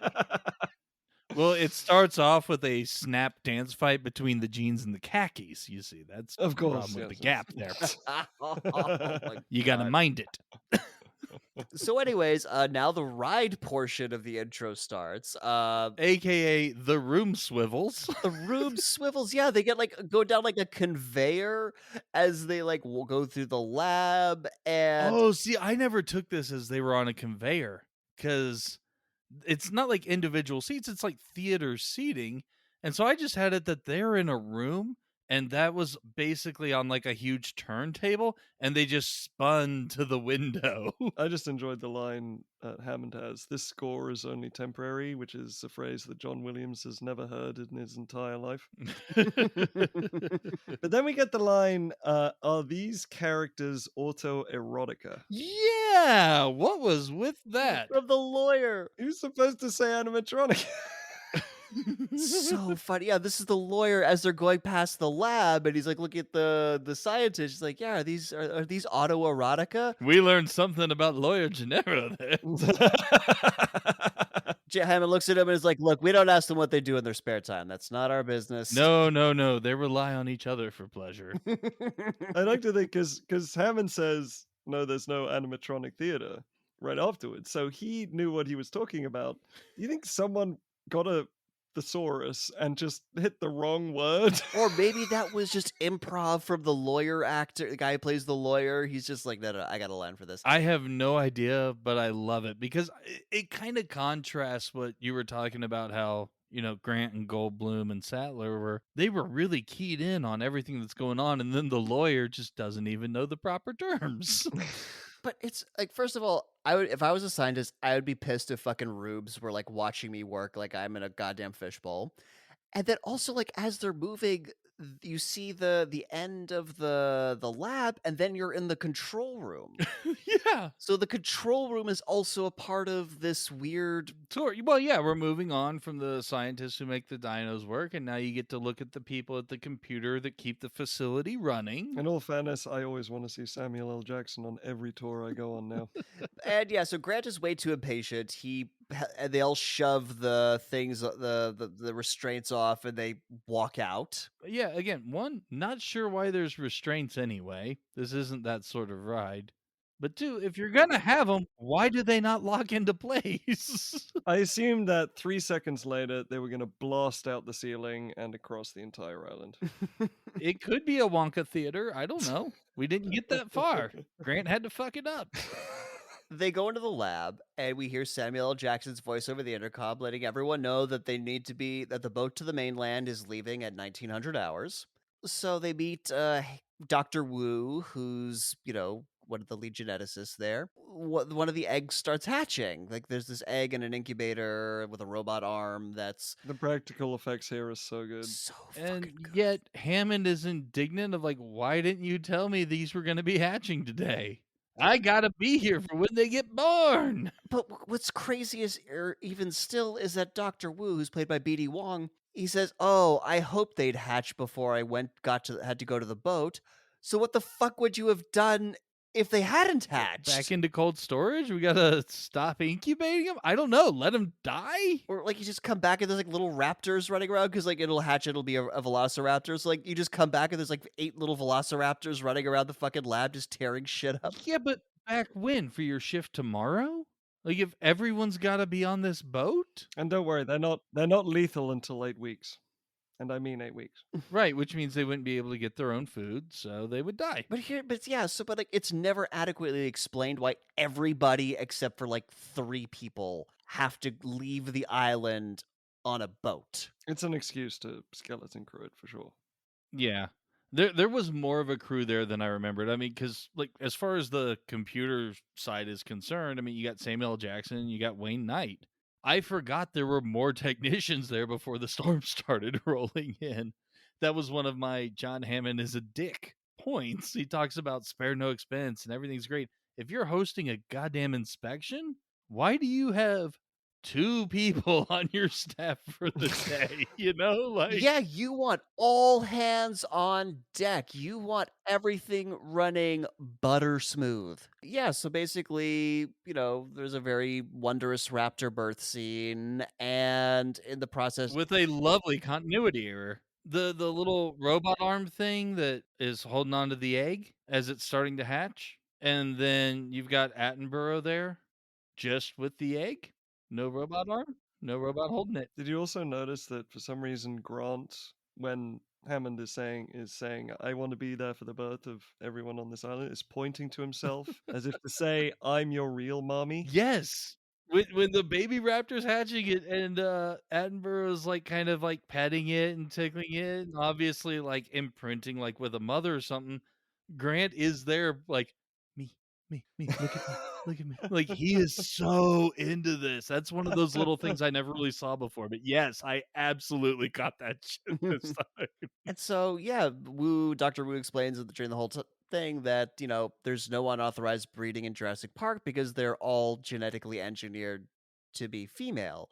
And Jeff Goldblum is not convinced about this, them thinking that they have control here because life finds a way. Yeah, and just another great filmmaking bit because they're all there in the warm, incubator lights and everything. And Goldblum, the only one who has a problem that sees issue with this, steps out into the shadows. Huh. There are so many amazingly good little touches in this movie. It's fucking incredible. Well, the only note I had is a sexist joke. Which one? All these animals are female. No wonder they're so pissed off and hungry and spitty. Oh. Oh, I thought you were going to reference something said in the movie. But the thing is, Malcolm gets to talk about looking up girls' skirts, so it's okay, right? Well, I'm saying just save it for the Dilophosaurus scene. When they actually are angry and yelly and spitty. And all Grant asks them like what species is that, and it's like, oh yeah, it's a velociraptor. You bred raptors, and bro, you're a fucking paleontologist. How the fuck could you not tell that this is a velociraptor? I do not understand BD Wong's acting choices in this moment because when Grant asks him, he's very nonchalant of, oh, yeah, velociraptor. And then poses the question and Wong looks at him again with almost like a sorry look on his face as he just kind of nods like, I didn't mean to. Instead of just being like, yeah, dude, velociraptors, we got a whole fucking pen of them, So cut to Grant watching the park people feed the raptors at the raptor pen. This is such a fantastic sequence. If you're going to do a horror sequence in broad daylight, this is how you do it. Yeah. What we're getting to. I mean, you get the iconic. Well, if you can't have Tony Todd, yeah. Of course. Well, I still have issues with that. That's my point. I know that's your point, and I still want to fight you on Candyman about that. That's why I brought it. That's why I made it explicit. God damn it! But you get also those beautiful sound effects they do for the raptors. Oh, Yes. Their screeching is just it tingles your spine. Yeah, so basically they lower a cow into the raptor pen, and we're just like looking out through the bushes that are rustling, and we're just hearing everything that's going on in there. We don't get to see it because, again, monster problem. You don't want to show the monster just yet. yeah, we see them watching the raptors, and they're clearly not straining to see what's going on. They are watching this cow, bull, whatever, get ripped the fuck apart. I also avoid the discount Crocodile Dundee. He gives this sort of speech about the raptors. That they have cheetah speeds, they're intelligent, extraordinary jumpers. My note was, is this guy basically describing the fantasy animal that you drew when you were 7 years old? Fast as a cheetah, it can jump over skyscrapers. And he thinks I'm awesome. And he shoots lasers. You can't forget the lasers. Holy You sweet. can't forget that. So yeah, he's describing how they're intelligent. They've been testing the fences. I was like, yeah, he exposits something that actually happens at this moment in the books or in the book. As they're there to watch the feeding, there actually were raptors that jumped up at the top of the pen and like electrocuted themselves, leaping right at these people. And it's like, they've never hit those spots before, right? Yeah, they never hit the same spot twice, and there used to be 8 of them, but then some alpha female came in and killed all but 2 others, so there's only 3 raptors in there. He exposits part of the book. He exposits the movie's budgetary constraints. / you don't want again, the monster problem. You don't want to show the monster too early. So they just, as they raise up, the cow gets lowered, you get all the rustling, and then right after they're done, they raise it up again and they show this mangled restraints that they had the cow in. It's so good visual storytelling wise. And then you offset that with Richard Attenborough trying to get them to not see this first and foremost. No, guys, lunch is ready, guys, It's and I have this wonderful chef that's prepared this wonderful, elaborate, exquisite meal. Let's go have lunch, guys. Who's Hungry is another great comedy Oh moment. yeah, and then after all of this carnage and the tattered harness that he was talking about, Attenborough's just there laughing. All right, so who's hungry? Just a So great, good. a Amazing. great cap on the scene. But here's the thing: when he describes the food, right, like what the chef Alejandro has prepared. Oh yes, chili and sea bass. Yes, it sounds like chili and sea bass, right? It does kind of sound like chili and sea bass the way he says it, but it should be Chilean. And so as a kid, because I didn't know what the fuck Chilean sea bass was as a kid, so I'm like, wait, they're gonna have chili and sea bass, and then we get to the table, and I'm like, well, where's the chili? Oh my god, that's such a Black Dynamite moment. There is a restaurant in that movie that is chili and donuts. I would fucking eat chili and donuts. That sounds delicious. So now they're having lunch in a boardroom that's like projecting future attractions on the wall. Yeah, and this is where Lawyer has his profit boner. Oh, he has his profit boner, yeah, because Hammond's explaining like, look, the tour you guys are about to take, that's gonna be like what it opens with, and like in a couple months down the line, all this other stuff's gonna be around. And not one of them talks about park safety. Nope, it's all about the ethics of bringing Yes. back dinosaurs. Yeah, almost as if they hired the wrong people for this fucking inspection. Amazing, isn't it? Yeah. Yeah, weird how nobody who's qualified asks any of the right questions. Yeah, they're talking about ethical dilemmas and potential environmental impact. Oh, not to mention socioeconomic as well. And I talk about genetic power is definitely the most awesome force that humanity has come up with, and it's just not. I'm sorry. Hi, I'd like to introduce you to thermonuclear weapons. Nuclear power, or about a trillion other things, are far more powerful. Well, I see your thermonuclear weapons and raise you this 1950s era refrigerator.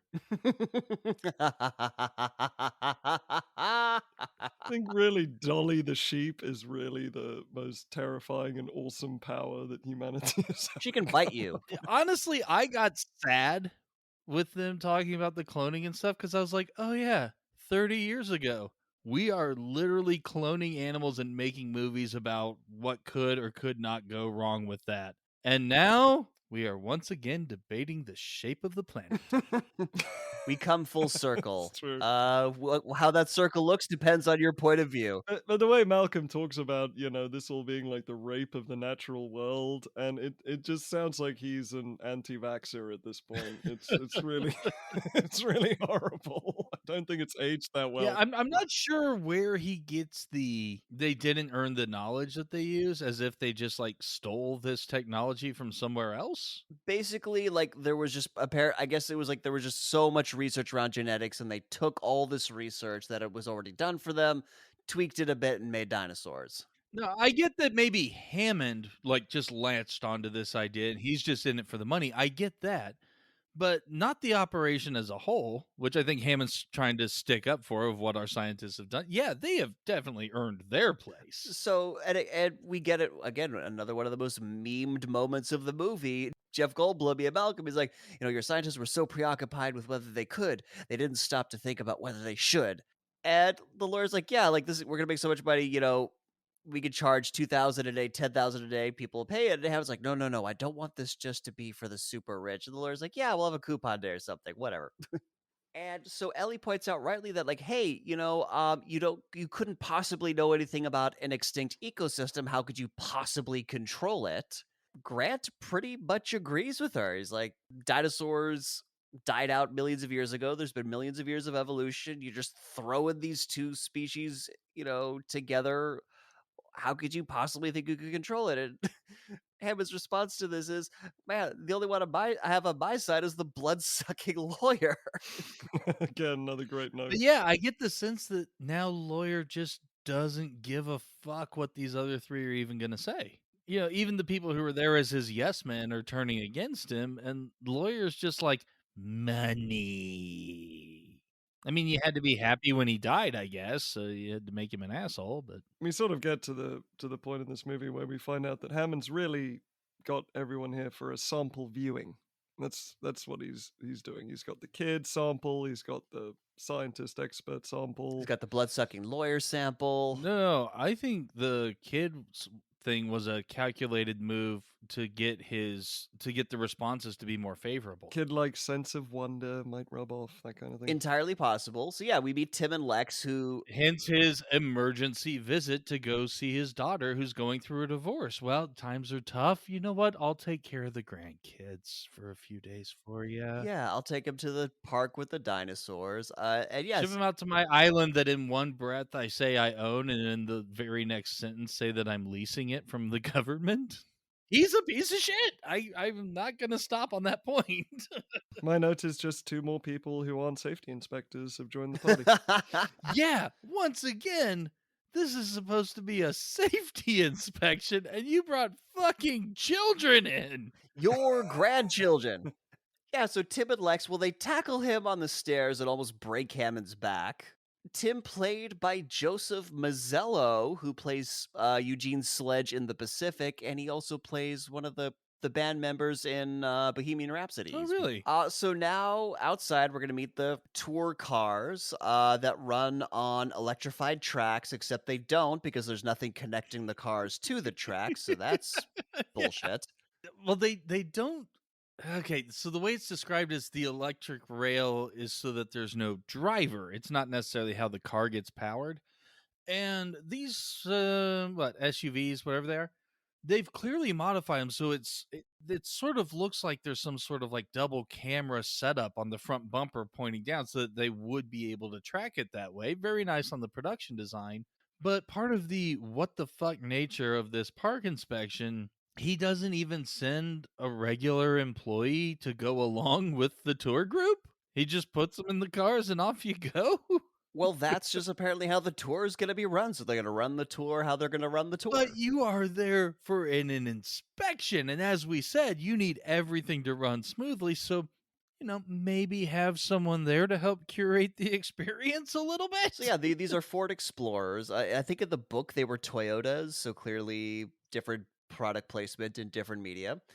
And Tim Joseph Mazzello is a super fan of fucking dinosaurs and archaeologists, by the way. He has a deep and abiding knowledge of individual archaeologists. This kid is 6. Yeah, this went above and beyond, kids, especially boys, just fucking love dinosaurs.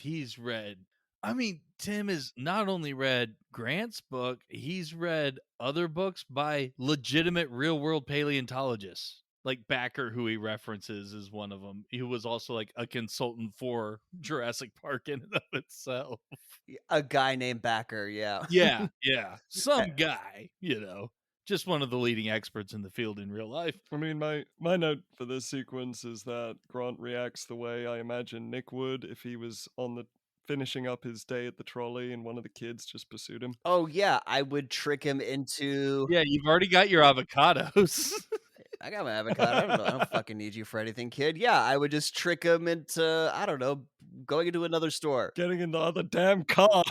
Yeah, just not even their parents' car, just whatever car happened to be driving past. Yeah, so basically he tricks Tim into getting into the front car, and then as soon as he turns around, Lex is there. She references, points at Ellie. She's like, yeah, so she said I should ride with you because it would be good for you. That is such a weird line. And my note here is no child, no kid would willingly ride with a strange adult because another strange adult told them it would be good for that strange adult. As a kid, you don't want to be around strange adults say boring, stupid shit when you're a kid. They're going to talk about dumb grown-up stuff. You don't want to be fucking around them. You want to be with any other kid around your age so you can talk about cool kid stuff. Yeah, but also some lady you just met said, hey, go ride with that guy because it'll be good for him. Literally just met. I mean, Tim's got a bit of hero worship going on, but Lex, I don't get it. They're both blonde, so... So they're united against the brunettes? They're forming blonde Voltron? I don't know, man.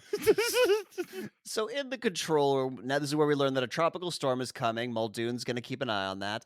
And we also meet bald spot Samuel L. Jackson. And he's not a magical black person in this movie, right? No, he is not. He has a purpose. that is outside of serving the white people. It's including his own survival. Which is? Um, Yes. so not a magical black man. Yeah. So yeah, we get his tagline of the movie. Hold on to your butts as he starts the tour program. They go through the iconic Jurassic Park gates with flames. I don't know, man. There's fire coming out of this fucking gate. Not quite braziers. Not quite tiki torches. Oh no, they're definitely not tiki. Extra large tiki torches on the gates.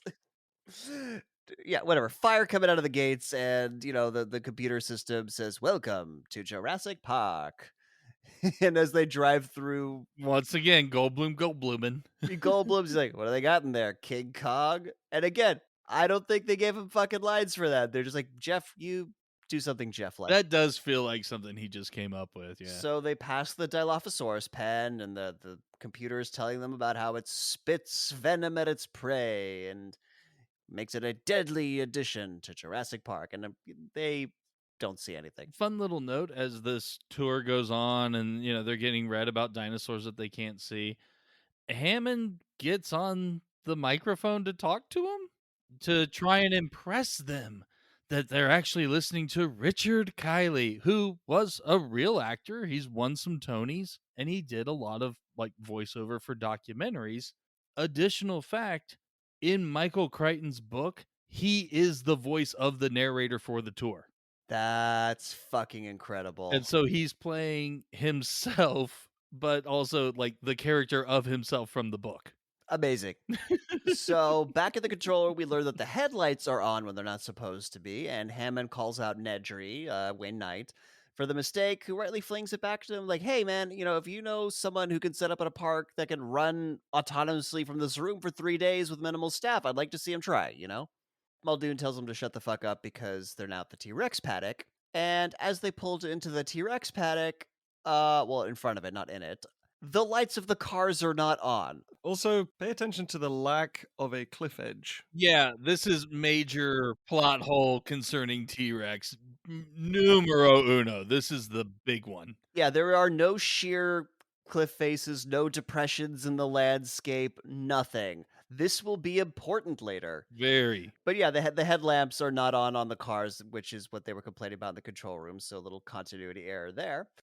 Okay, here's the thing. So a goat gets raised out of the ground to feed the T-Rex. They're trying to lure it out. I will also say that the platform the goat is on is relatively narrow. So when it comes to, T-Rex plunging its jaws in, it would be similar to, say, the roof of a car? Just spitballing on that one? Interesting. I'm not sure where I get these ideas from. But yeah, the whole the speech about the T-Rex doesn't want to be fed; it wants to hunt. I loved that line. It was a great line. The only thing is that there is a lot of evidence that the T-Rex was a scavenger. You would think a paleontologist would know that sort of thing? Yeah. And Grant keeps talking about these animals as if he's seen them in action before. It's true, yes. Very true. And also, we learned that Lex is vegetarian. She's shocked that they're going to feed a goat to a giant carnivore. Yeah. Clearly, she's never had a dog before. Or any, a cat or... Well, this is the 90s and she's the vegetarian, so clearly Lex is the villain of this piece. So in the book, I think so she's also a computer hacker, as we learned. She super into computers, and that will be important to the plot. But in the book, it's flipped. Tim is he's the computer hacker, and Lexi's younger and kind of useless. She's just kind of like a little girl. So during this, Jeff Goldblum, again, I think he came up with this himself. He's just looking out at the goat and he goes, "God creates dinosaurs. God destroys dinosaurs. God creates man. Man destroys God. Man creates dinosaurs." And then Ellie chimes in and says, "Dinosaurs eat man.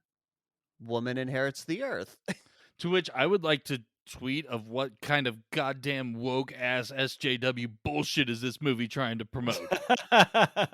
See, this is why we have trans people. No, this absolutely is why. Oh, we'll get into it because life finds a way. Yeah, life finds a way. And Okay, I can't keep that up any longer. And life really doesn't find a way. What is it? Less than 1% of all life that's ever existed has survived. Yeah, It really doesn't. seriously. Life dies a lot.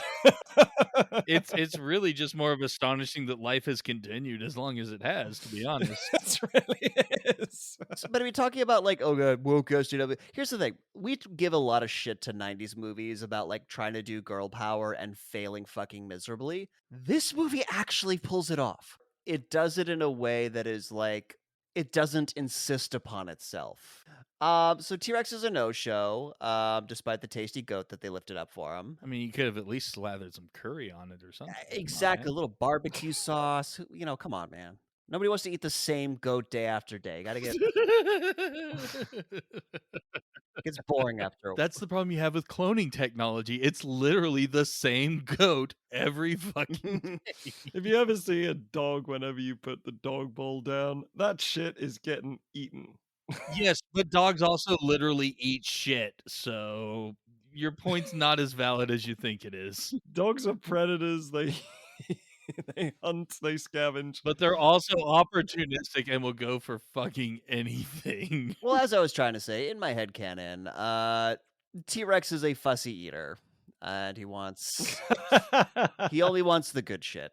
So the tour continues, and Jeff Goldblum is erotically explaining chaos theory to Ellie. And gets very touchy-feely. Hence the erotic part of how he's explaining it. Oh, even from the start, like before he's even really explaining chaos theory, he's fondling her hair. He is fondling her fucking hair. Jesus Christ. But she's also weirdly oblivious to this and is only in on the lecture because she's like, Alan, check out this shit he's telling me about. Chaos theory, what? And then when something else grabs her attention, she just pieces out with Alan. Yeah, because Alan sees just a gas jeep in a clearing. Apparently not every single animal is in a paddock. Like, so that you get some free range dinosaurs, apparently. Triceratops among them. Yeah, but Alan Grant has Hoff levels of Spidey sense when it comes to dinos. So yeah, he gets out and then Ellie gets out. And this is where, again, I don't think Jeff Goldblum was given lines here. This moment had to have been absolutely improv. They just hadn't called cut yet, and he's a goddamn professional, so he just kept rambling. Yeah, he's like, and now I'm sitting here by myself, talking to myself. Now that's chaos. That's chaos. Yeah. See, there's so many great comedy moments. Tim literally pulls one of our favorite things in movies. Because when Alan shut him in the front car at the very beginning of the tour, because he was talking about that book by some guy named Backer, when they get out to go look at the Triceratops, when the doors were locked, he is like, yeah, so what I was saying, I read this book by this guy named Backer, and his was like way thicker than he picks up the conversation literally from when they last spoke. So Timmy, Lex, and the lawyer were in complete silence for that entire drive. No, not necessarily, but when he met up with Grant, he picks the conversation right back up. The difference between this and like any other time we call this out is those characters have been together the entire time and supposedly in silence. Yeah, well, so they have to stop the tour program because everybody gets out of the fucking cars. Muldoon's like, yeah, I told you we should put locking mechanisms on the doors because no shit. Okay, yeah, again, Mr. Spare no expense. No, bullshit. There is a Tyrannosaurus paddock that they roll by, and they didn't think locking mechanisms on the door. See, he's the only one who's actually safety inspecting this shit. Yeah, but that's a heavily electrified fence, you see. Yeah, and they also got to be able to get out of the at the T-Rex paddock and go to the bathroom that's there. That is where the toilet is. And so while this is going on, they're stopping the program. Dennis Nedry is very noticeably on his computer looking at the security camera by the embryo cryo storage, and we also get a shot of the Barbasol gan. He brought some shaving cream to the office. Nobody apparently asked him about it. So they find a tranquilized Triceratops that's just breathing heavily, and it's another moment of wonder in the film because, this was Grant's favorite as a kid. Like, yeah, I get it, man. I mean, I kind of get it, but also the absurd lack of compassion. We've got a tranquilized sick animal on the ground, and he's just like laying on it to have a bit of a fun ride while it breathes. Yeah, the listen to it breathe. Oh, it's a sweet moment. It's they somehow make it incredibly sweet. What I don't understand is how is Ellie also a veterinarian? That is a great question because She's a botanist. Why does the park employee seem to know Dr. Sadler immediately and sort of hand her a flashlight and just say, "What's your opinion, doctor?" Because this paleobotanist who hangs out at dinosaur digs in Montana is also a well-known veterinarian, clearly top of her field, that is recognizable on sight. a dinosaur veterinarian on top of that. Makes perfect sense. Basically portray any scientist as an expert in all science. That is the lie that movies have told us, is that if there's a scientist with one speciality, they automatically know absolutely every science in the entire world. I feel like you're trying to insult Dumbledore to my face again.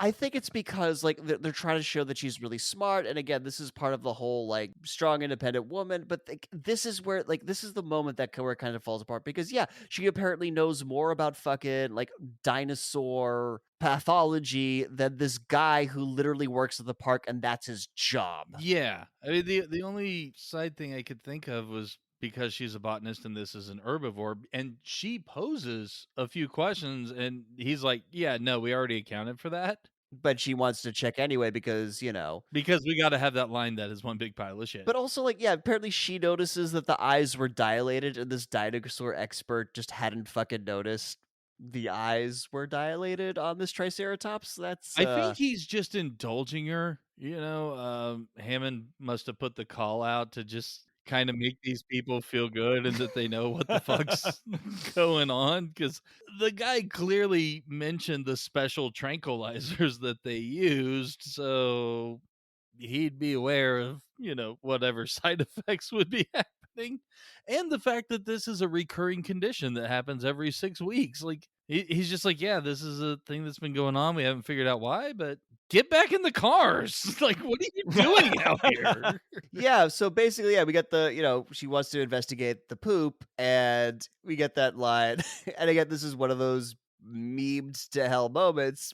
Jeff Goldblum just takes a look at the giant pile of shit, and he goes, "That is one big pile of shit." Yeah, my note for this is the summary of the rest of the Jurassic Park franchise somehow made it into the script of the first movie. Yeah. And as if to make that point, there are actually several different sized giant piles of shit. Some are greater piles of shit than others, is what I'm saying. And they must have been scooping this for weeks because it's bigger than the Triceratops. Yeah, seriously. So do they just like travel around this open range area collecting the shit and piling it up in this one area? In the giant pooper scooper. Snow shovels, maybe, So, anyways, they get back in the cars. Ellie's gonna stay with the scientist dude, and he'll drive her back to the visitor center. And Oh, they have to get back in because there's a storm coming. So yeah, back in the control room, Nedry's running out of time because the boat might be leaving soon. He's talking to Dodgson's guy on the boat, and he's like, "Yeah, Captain says we gotta go, we gotta go." Quick shout out to the guy he's talking to on here. This is the cinematographer of the movie. Really? That was all right. Yeah, and he is the cinematographer of all time. Just look at this fucking movie. Or Hook, or the entire Back to the Future franchise, or John Carpenter's The Thing, or Who Framed Roger Rabbit, or Apollo 13, or a couple episodes of the Book of Boba Fett. Yes, he's still working. This is the guy, man. This is like the Spielberg or whatever of cinematographers. Sorry, hang on. I'm just getting my jaw up off the floor. Cool. Wipe up the saliva. Wow. He's the guy on the boat, apparently. Okay, cool. Yeah, and and this is like one of his 3 or 4 acting credits where he's just listed as mate. Also, my question here is, why does Samuel L. Jackson wear a lab coat? I still had a bit of drink in my mouth that I literally spat. That was a literal spit take. We got. Ladies and gentlemen, we got him. Why is he wearing? He's wearing a Jurassic Park lab coat. But he still smokes cigarettes, so. 90s. Hey, when he says "hold on to your butts," I see. What other butts is he supposed to hold on to? Yeah, exactly. but I mean, as we'll see, like throughout the movie, he smokes it right down to the filter, man. He If spoiler didn't happen in this movie, he probably had another 3 months to live anyway. So now Nedry very suspiciously asks everyone if he can like get them for the something from the vending machines. Go to the vending machine. If he doesn't want something sweet, maybe he's gonna get something salty. And The dude who is obviously just in this for himself and hates everyone else and doesn't give a fuck what they think is suddenly just, hey, so you guys want a snack or something? I'm gonna go get something. Totally not suspicious at all. yeah, and he's like, oh, by the way, I'm gonna be compiling, so some of the minor systems might go off for like 15, 20 minutes, but nothing to worry about. So you guys, I'm gonna be editing, for like the next 2 weeks straight, and some of it will be ripped off from previous episodes. It may sound similar, but it's really different, something technical. All right, Jules, no problem. Pick me up some burritos while you're at it. Thanks. All right, and now it is on like Donkey Kong. He goes to the cryo chamber because and he's timed it out because the cameras are turning off at specific moments, things are unlocking at specific moments. Like he has timed this shit. He goes to the cryo chambers and he's putting all the little bullet-shaped vials of dino embryos. But again, goddamn John Williams. Like, it's almost generic spy music, but then when he opens these chambers, there's just that little extra music cue. That it's just like so good, isn't it? Oh man, All done with music, with flutes, and it. pristine music. Yeah, so he's stealing the embryos, and they're back in the car, and it's just Alan Grant and Jeff Goldblum in the same car together. The kids and the lawyer are up front, and so Jeff Goldblum's like, "Yeah, so Dr. Sattler, is she seeing anybody?" And Alan Grant's like, "Yeah, motherfucker, she's seeing me." Like, oh, sorry, my bad. And then the car stops, everything turns off, and I love this.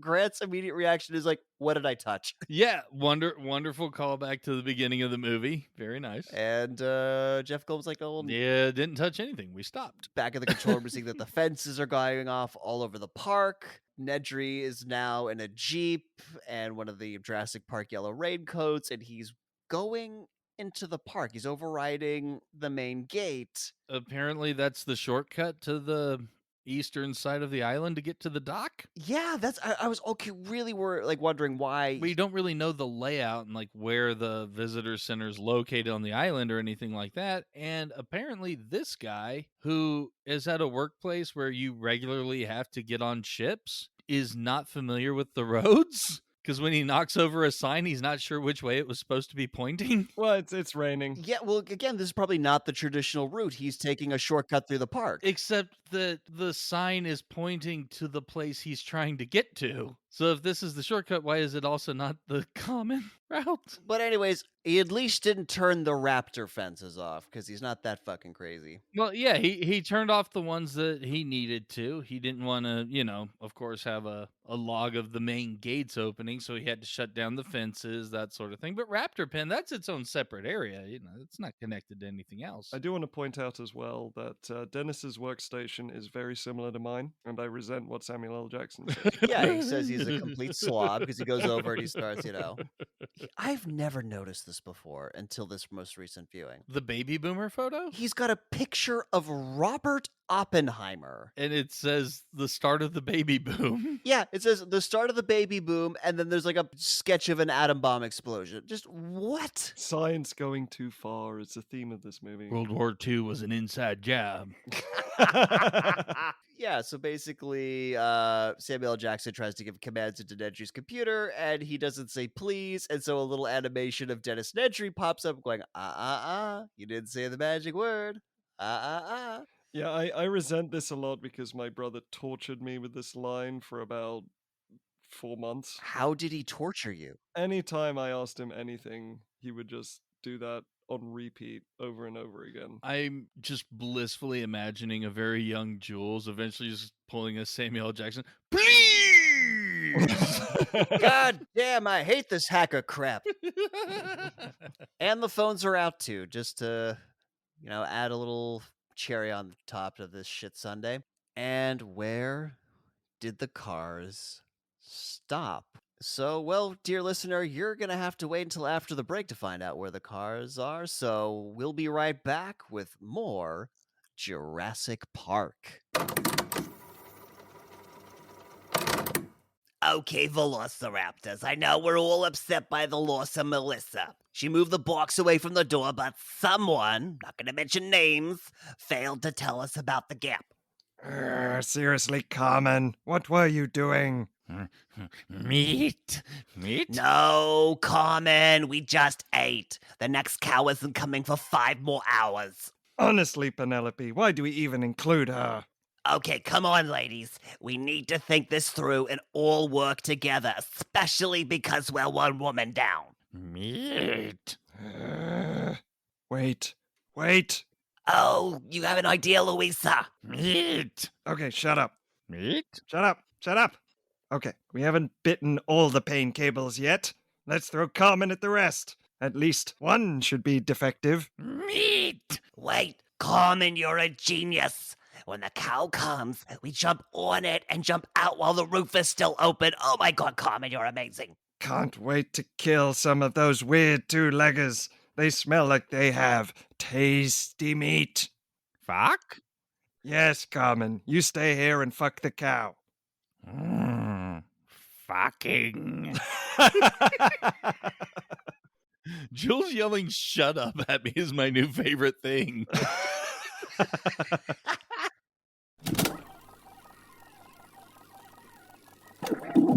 And we're back. We find out that the cars have stopped right in front of the T-Rex pen. And here we go. One of the most iconic sequences in movie history. And it is so precisely gorgeous in every way.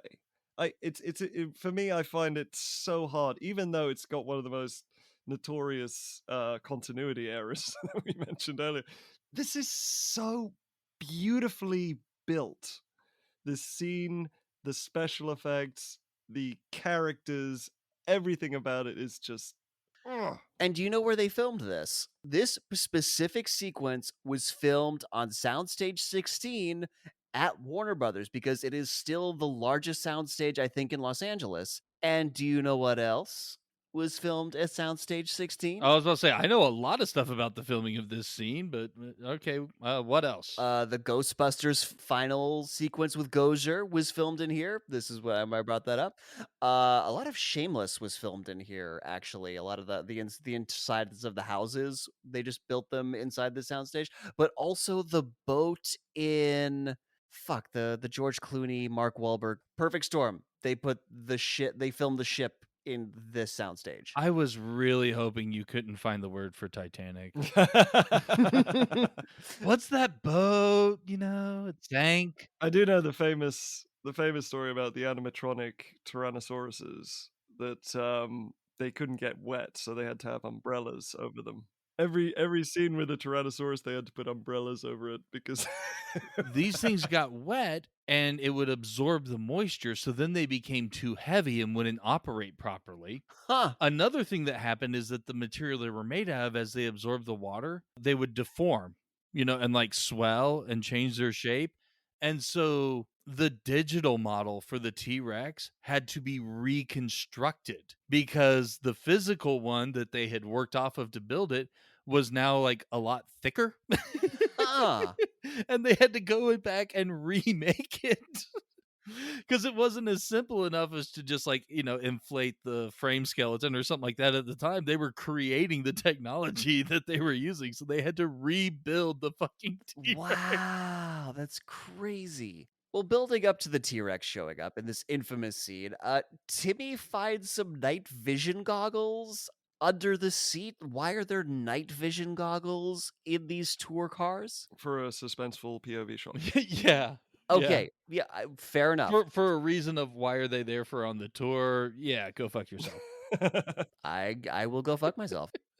And then we get the iconic water glass tremors. I don't know why there's water cups on the dashboard, but that kinda doesn't matter, does it? Complimentary bottled water wasn't that much of a thing, and you had precedent because of the chaos theory demonstration. We've already established that there's water cups. It's true. Okay, very So true. well made. The way they did that beautiful effect is probably common knowledge at this point, but they had speakers underneath these glasses to make that perfect ripple. Yeah. They had speakers underneath and they were hitting, I believe it was a bass guitar to make the particular frequency for the water to do that. Yeah. So it starts with those beautiful tremors. So beautiful. Yeah, it's both it's the and well, in the movie universe, it's the force of the T-Rex walking, just reverberating through the ground.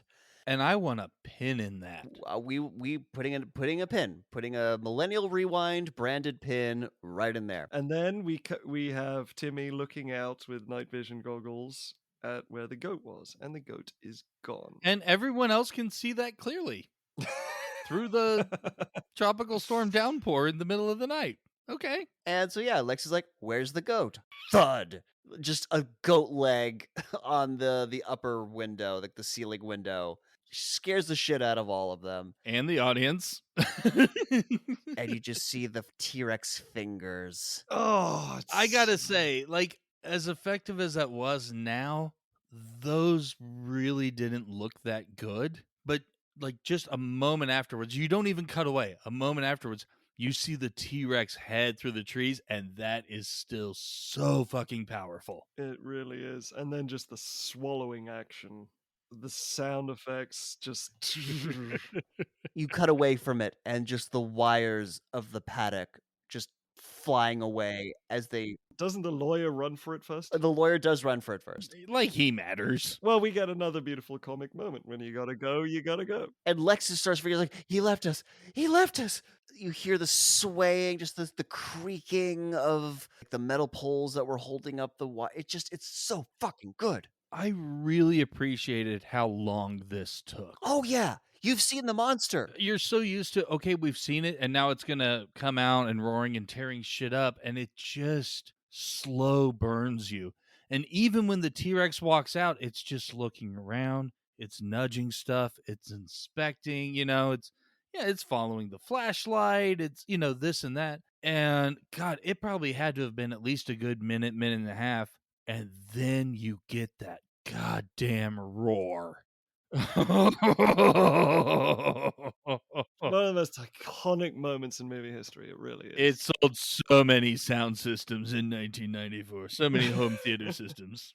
And then, of course, we get the Malcolm line. God, I hate being right all the time. Amazing. So good. Oh god, they do not make movies like this. Anyways, terms of panic responses. I get the lawyer. I get him being like, "Nope," right into the bathroom. I get it. This panic response, I do not get. She literally somehow knows that there's an emergency kit in the trunk, right? Goes into the emergency kit, opens it up, takes out this hulking ass flashlight, and just starts shining it through the window and attracting the T-Rex over. I kind of get the latter part. Yeah, it doesn't make sense that she would just know there was the emergency kit there and dive right for it. But had she known about the big ass flashlight, well, now there's something scary out in the dark. So I would get the irrationality of let's shine a light and try and figure out where the fuck it is. Okay, I accept. Or potentially trying to signal the other car that we need help. Yeah, something. But we get back to how does Grant understand the dinosaurs' behavior as if he's seen them in action? Like this whole eyesight is based on movement bullshit? Well, he mentions it in his rant at the beginning. I know, but still, how is it that a predatory animal would not be able to recognize things unless they were moving? That doesn't even follow. It's true. Yeah. It's basically the whole setup is that the T-Rex is looking at their car. Grant says don't move. The flashing light creates a lot of movement, so the Tyrannosaur lumbers over to when the door is still open. Such good suspense. Oh my god, just like it's like in So Timmy does what he can, and he slams the door, and the Tyrannosaur's head just sort of jerks down. Oh my oh, god. How Oh! much did they have to rehearse that for when he pulls that shut to drop that fucking rig for that T-Rex head? I just like speaking of like detail and the amazingness of this scene, when the T-Rex head comes down and like into the flashlight light, and you see the pupil, The pupil dilate, well, not dilate, constrict. constrict. Yeah, sorry, constrict, and then yeah. Just fucking great. That is surprisingly simple. That's all right. So the best way I could describe it is if you imagine the pupil, like you have a black ball to make that. And so drop that into a yellow, like stretchy sock, or say like a nylon stocking that you've cut a very small hole in the end. So that's it when it's constricted.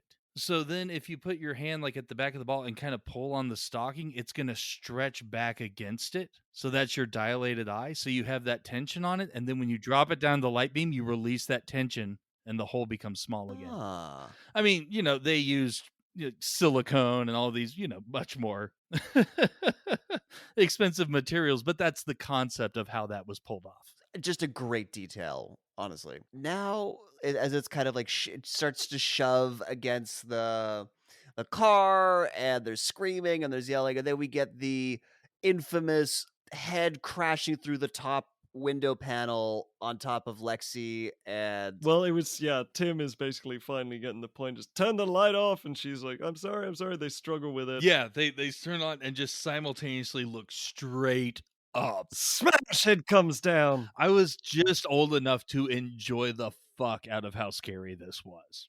Like, I didn't wind up having bad dreams or anything from it. I just loved it. I had terrifying dreams.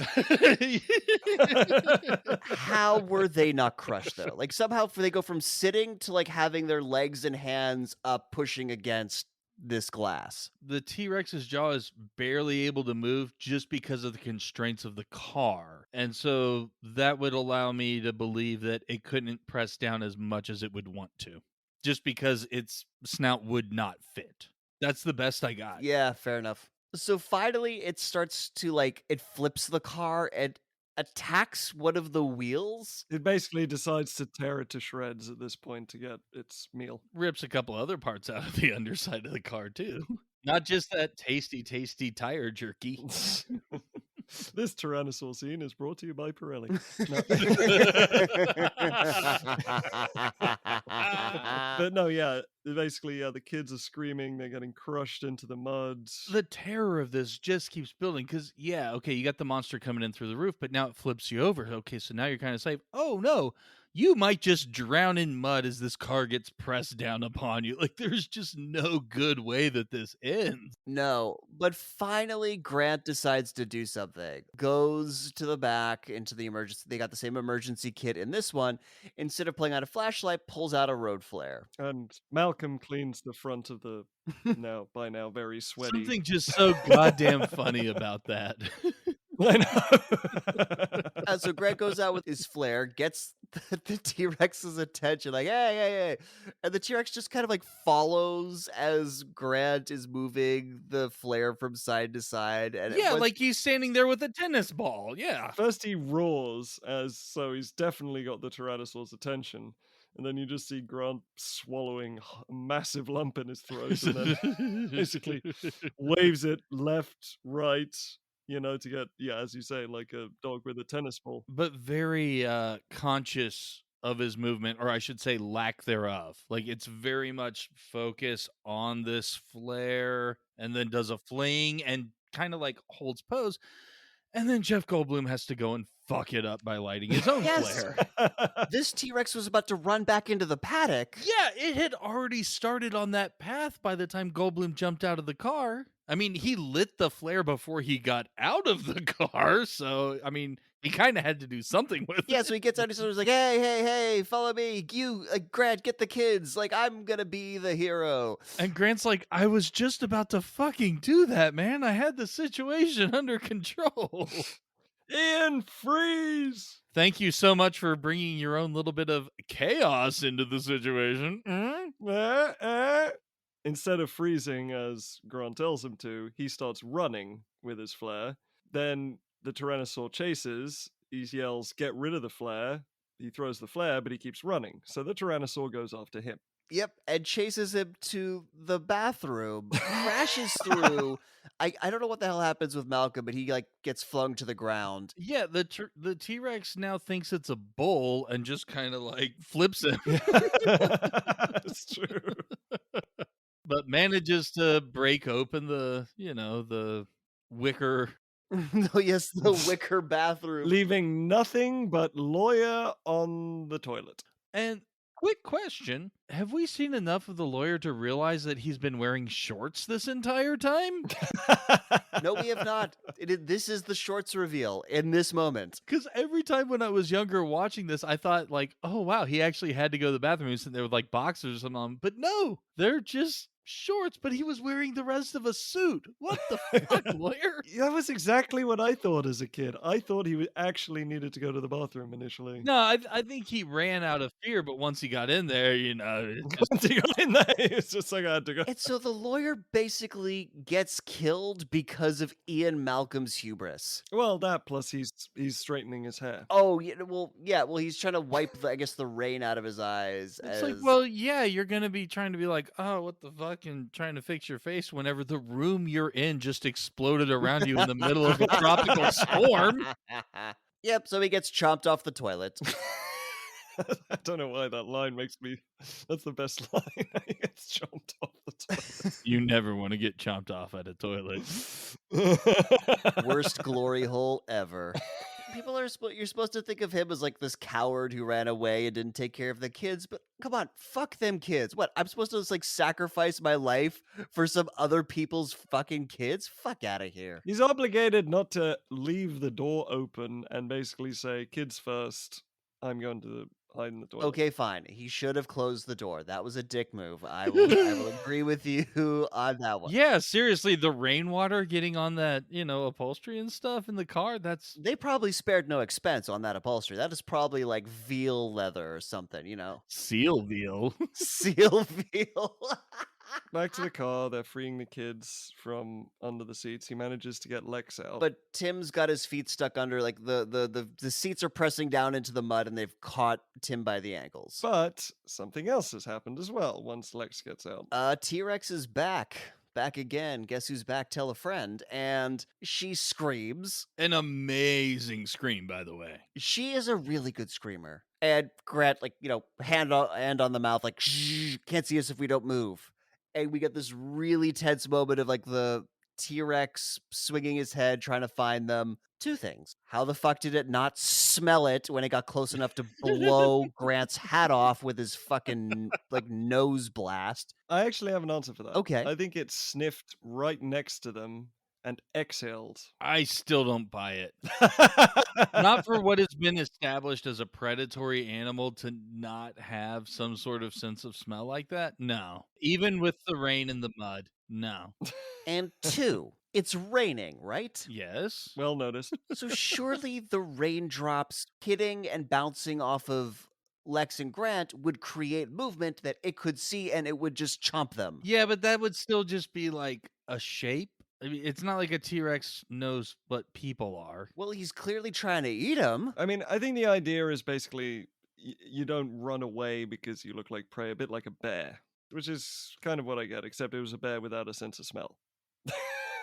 Because they wanted that beautiful, suspenseful moment with the T-Rex inches away from the face. Yeah, it's great for a moment. Otherwise, it makes no goddamn sense. Let's just get to the plot hole, please. Okay.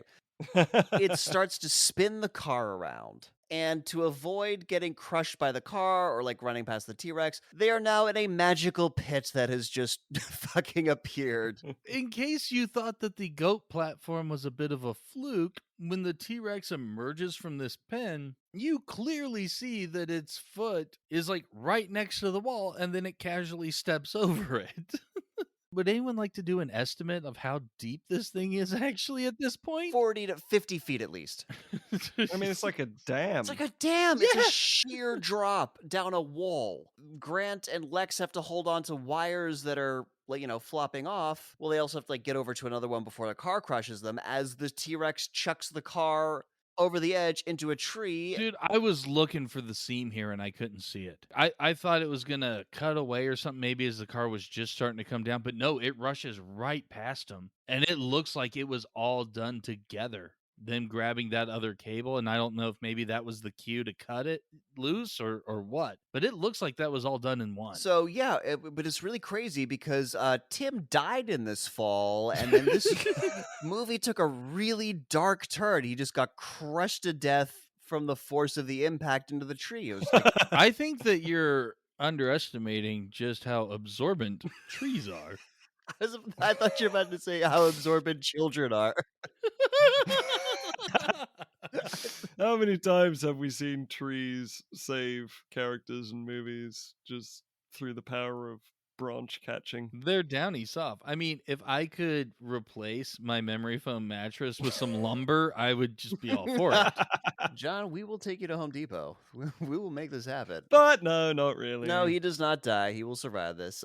Back in the control room, Samuel Jackson has to explain how badly Nedry's fucked the system. He cannot get Jurassic Park back online without him. So Hammond asks Muldoon to get a gas jeep, go out and save his grandkids. Fuck the rest of them, by the way. Just go save my grandkids. And Ellie goes with him to make sure that he doesn't just save the grandkids. Or no, I think it's like her just being a badass. Like I'm not going to sit around and be passive. I'm going to chip in. I'm going to go into danger too. It's a bit of I'm not going to be passive, and also there's someone out there I care about. Yeah, I am someone who's willing to do it. Again, this is how you do a badass female character without insisting upon yourself. Look at this movie, Hollywood. So speaking of Nedry, he slides his Jeep off the road, crashes it conveniently on a waterfall right by a cave, apparently, that leads to the East Dock. Apparently got to drive through a cave. Yeah, but he tried to drive over it, but he does see the road and knows he needs to get down there. Yeah, he's got the Jeep jammed over a log, so he's going to try and tie the winch at the front of the Jeep around something. But then fat guy pratfalls down a waterfall, which causes him to lose his glasses, but that's fine. He can afford more glasses. And then he gets stalked by the Dilophosaurus as he ties the winch around a tree. I would like to shout out about the sound effects guys because the different sounds that the Dilophosaurus gets starts out really cute. Yes, it sounds so cute. It does. Again, the dinosaur's ugly as fuck, but it is a cute scene. Yeah, because he's clearly a carnivore, but he can't see because he's just like, oh, nice dinosaur. You're not like one of your big cousins. You're not a T-Rex, so you're probably fine. And starts Yeah. treating it like a goddamn dog. Like he tries to get it to play fetch. Kind of worked with a Tyrannosaurus. So. Yeah, but he wouldn't know that. Well, with the Tyrannosaurus, you made the big sweeping movements to make sure that you had its attention. This was, I'm going to shake a stick right in your goddamn face. And yeah, so he doesn't chase the stick because it's not an idiot. And he's like, well, no wonder you're extinct. Yes, because this is a dinosaur that can see, hear, and smell. Well, Nedry doesn't realize he's about to become extinct, so he tries to go back up the waterfall, and he turns around, sees that the dinosaur is still stalking him, and this is where we get the infamous fans coming out of the neck, crazy sound coming out of the dinosaur. Again, the sound effects people are just fucking amazing in this movie. Turns from cute to vicious in the most incredible way. And the movie's definitely taking some massive creative licenses with the Dilophosaurus because there's no evidence that it had neck fans or spits venom because it spits venom at him. He runs to the top. He's about to get into his car. He turns around and he takes some black tarry venom right in the eyeballs. And he's got the craziest scream. We're talking. Lex has a great scream. The way Nedry screams has always sounded weird to me. It's fucking wild, man. So yeah, he gets back into the car, closes it up. This poison is supposed to blind you. He's not blinded. He manages to like get it off his face and open his eyes. Guys, how the fuck does this dinosaur get in this car? I say, yeah, motherfucking dino got itself in the passenger seat. How the Yeah. fuck did this dinosaur get in the goddamn passenger seat? Like, do you just like open this? I was like, oh well, if he's gonna get in the car, I'm gonna get in the car too. Ain't no rule says that the Dilophosaurus can't get in the car. But no, this is a moment that always stuck with me from the book. It's how a chapter ends, and I don't think he actually makes it back in the car. but he is blinded by the spit and suddenly just feels this like searing heat sort of thing like across his belly. I mean, he's blinded. He doesn't know what's going on. He just this searing pain, and all of a sudden he just starts. And the last thought he ever had was he realized he's holding his own intestines. Whoa. Oh, it's fucking badass. The one question I had is, why was there any need for the shot of the embryos falling off into the mud? I don't know, but everyone at the time thought that was going to be the sequel hook. Yeah, I heard that, but but how? I don't know. Like, even though the coolant ran out in the cans, somehow being buried in the mud helped them be preserved, and then someone would find that and recreate dinosaurs, and that would be Oh, I see. yeah. I mean, it would be totally different than the sequel that we got. But I think it's just to symbolize that, like, because it gets buried under a pile of mud. I think it's just to symbolize like how it was just for nothing. Like he died for nothing. Like all this effort, all this thing was just like such a waste. Back in the T-Rex paddock, Lex is freaking out about how the lawyer left them, and Grant's like, "No, it's not what I'm gonna do. I'm gonna go get Timmy out of the tree." Climbs up to Timmy, who's not dead. He's just huddling in this vertical car, just huddling on the dash, I guess, is where his butt would be. And as Grant goes into the car to try and get him out, he moves the steering wheel, which turns the wheel, which was essentially pressed against a branch and holding the car up. It's now not being held up. So as they start going down, they realize that the car is collapsing down the tree. Yeah, my note is the tree has incredible timing. Very dramatic timing, yeah. This is something I've never, because this like now it's a race against the car down the tree. Why don't they just climb around? Yeah, no, this got brought up plenty of times, and it's, for the thrill, rule of cool. And Spielberg literally acknowledged this and was like, "Yeah, I just always find it funny to have really smart people do really dumb things." Like, he acknowledges that, yes, if they moved, because there's a shitload of branches all over this tree, if they moved 2 feet, to the side, they'd be perfectly safe and could calmly work their way down the tree. Absolutely. You could chalk it up to panic, but it's like Indiana Jones running from that boulder at the beginning of the first movie. If he stood exactly where he was, that thing would have gone over his head and just gone past him. But it's not cool. Yeah. They make it to the bottom, and then weirdly they get crushed by the car. The movie ends here. Yeah, right. I did not remember this part of the movie. Which was really weird that they tried to run, because the car gets caught on like the roots. It's not falling through anymore, and they decide to try and run away from the trunk of the tree as the car starts falling over. I mean, another example of, a smart person doing a really dumb thing, but still. And speaking of amazing composite shots, this is one of those amazing composite shots, because obviously they're not going to really have Sam Neill and Joseph Mozzarella, I forget the last name. Mazzello. I mean, you were close. I'm hungry. So Joseph, Italian last name. Yeah, they're obviously not going to like drop a car on them, so they had them pretend. Sam Neill and little Joey Italy. So yeah, they clearly were in a blue screen stage, and they pretended, and then they shot the car falling over, and they put them together. So now they're back in the car again. But at least they're out of the tree. At least they're out of the tree. Hey, you got to look on the bright side of almost getting crushed by a Ford Explorer. This moment of nearly killing a child brought to you by Ford.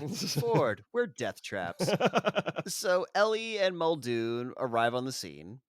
And despite the fact that there were multiple people in the car, including children, they both call out for Alan Grant. That's weird. They're not like, "Hey, Tim, Lex, Dr. Malcolm." It's just Grant. They only give a I get why she gives a fuck about Grant, but he was sent specifically to get the grandkids. He's not calling out their names. I'm not sure he ever learned their names. Hammond children? Are you out there, Hammond children? Children! Younglings? Sorry, Hayden Christensen already murdered them all. Yeah, so they find the dead lawyer. They also find Jeff Goldblum, who's managed to put a tourniquet on himself under like the grassy wickerness that fell on top of him. He was able to take off his belt and apply a tourniquet to one of his legs. So they put him in the car. They're out looking for him. They leave Well, Jeff Gold. first they ask, "Should we chance moving him?" And then he says, "Please chance it." Yeah, it's like the answer is yes. Get me the fuck out of here. So yeah, they put him in the back of the car. They go off and leave him alone there. And this is where we get more Tremors, except it's Yeah, they leave him to go investigate the other car. They see some footprints, and then on their way back, we got more Tremors. Yeah, but it's just another just really well done moment where we get the Tremors, and then there's the person who knows what that means, who is not in a position to do anything about it. yes, he's like, oh, those are impact tremors. I'm fairly alarmed here. He sees the like, Muldoon and Ellie right about. He's like, yeah, we gotta go. We gotta go right now. Right the fuck now. Like we gotta go. And as they start the car, T-Rex comes through the trees, and we get a very one of the most like this movie's so fucking iconic. This iconic chase scene. The T-Rex is chasing the car.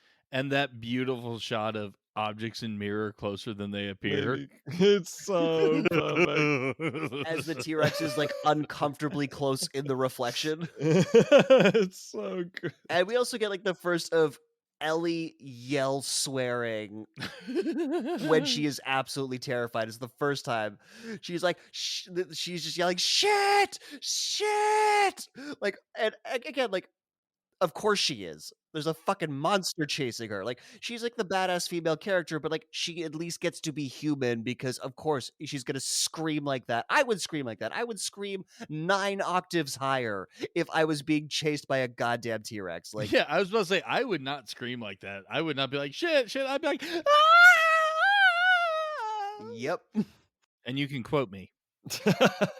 Malcolm ends up shuffling his way from the car onto the gear shift so that he can't get into a top gear, so they slow down. Yeah, so they slow down, the T-Rex catches up, and they just got fucking mauled. Again, these things I do not remember happening in the movie. Saved by a low-hanging tree stump Tree stump ex machina? that blocks him, and then he's got enough time to get the Goldblum off the gear shift and speed up. A surprisingly non-cushiony tree stump.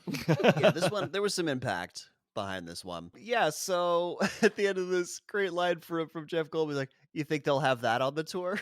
So after hearing the T-Rex roaring in the distance, Grant and the kids climb a tree so that they'll be at convenient biting height. Yeah, I wanted to call bullshit on this, except that Grant knows about Dilophosaurs and potentially raptors roaming around, so just hiding down there amongst like the above ground roots wouldn't really be that great of an idea either. There is a lot of evidence to suggest that humans descended from tree sleeping monkeys, so I thought that was kind of like a Like they're devolving through this experience in a way. returning to their primal roots. Well, whatever the reason, they're in the tree, and up there they see herd of brachiosaurs in the distance. Now, the CGI brachiosaurs are fantastic, but the close-up practical effects puppet one is really not very good. Yeah, this one's so, but I found these brachiosaurs just kind of so as well.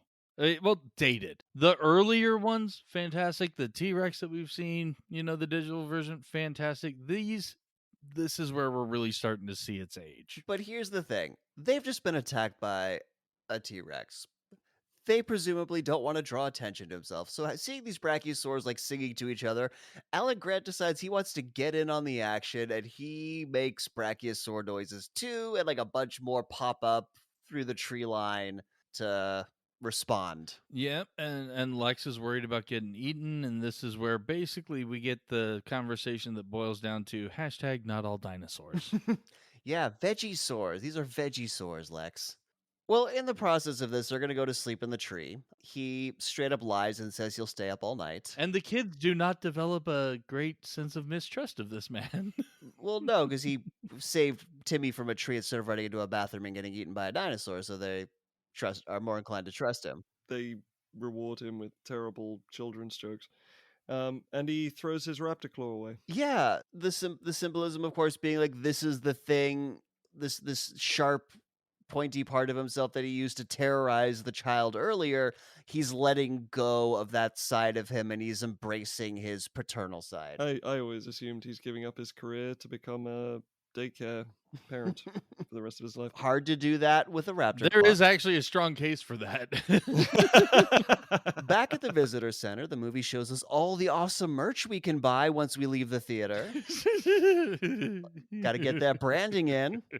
And I got to say, it worked. Spaceballs the lunchbox. Spaceballs the board game. Well, I will buy your shit if it's a good movie. Oh, I will still buy Jurassic Park shit. Like, I hate merchandising and like cynical branding and this brainwashing children. I will gladly buy Jurassic Park shit.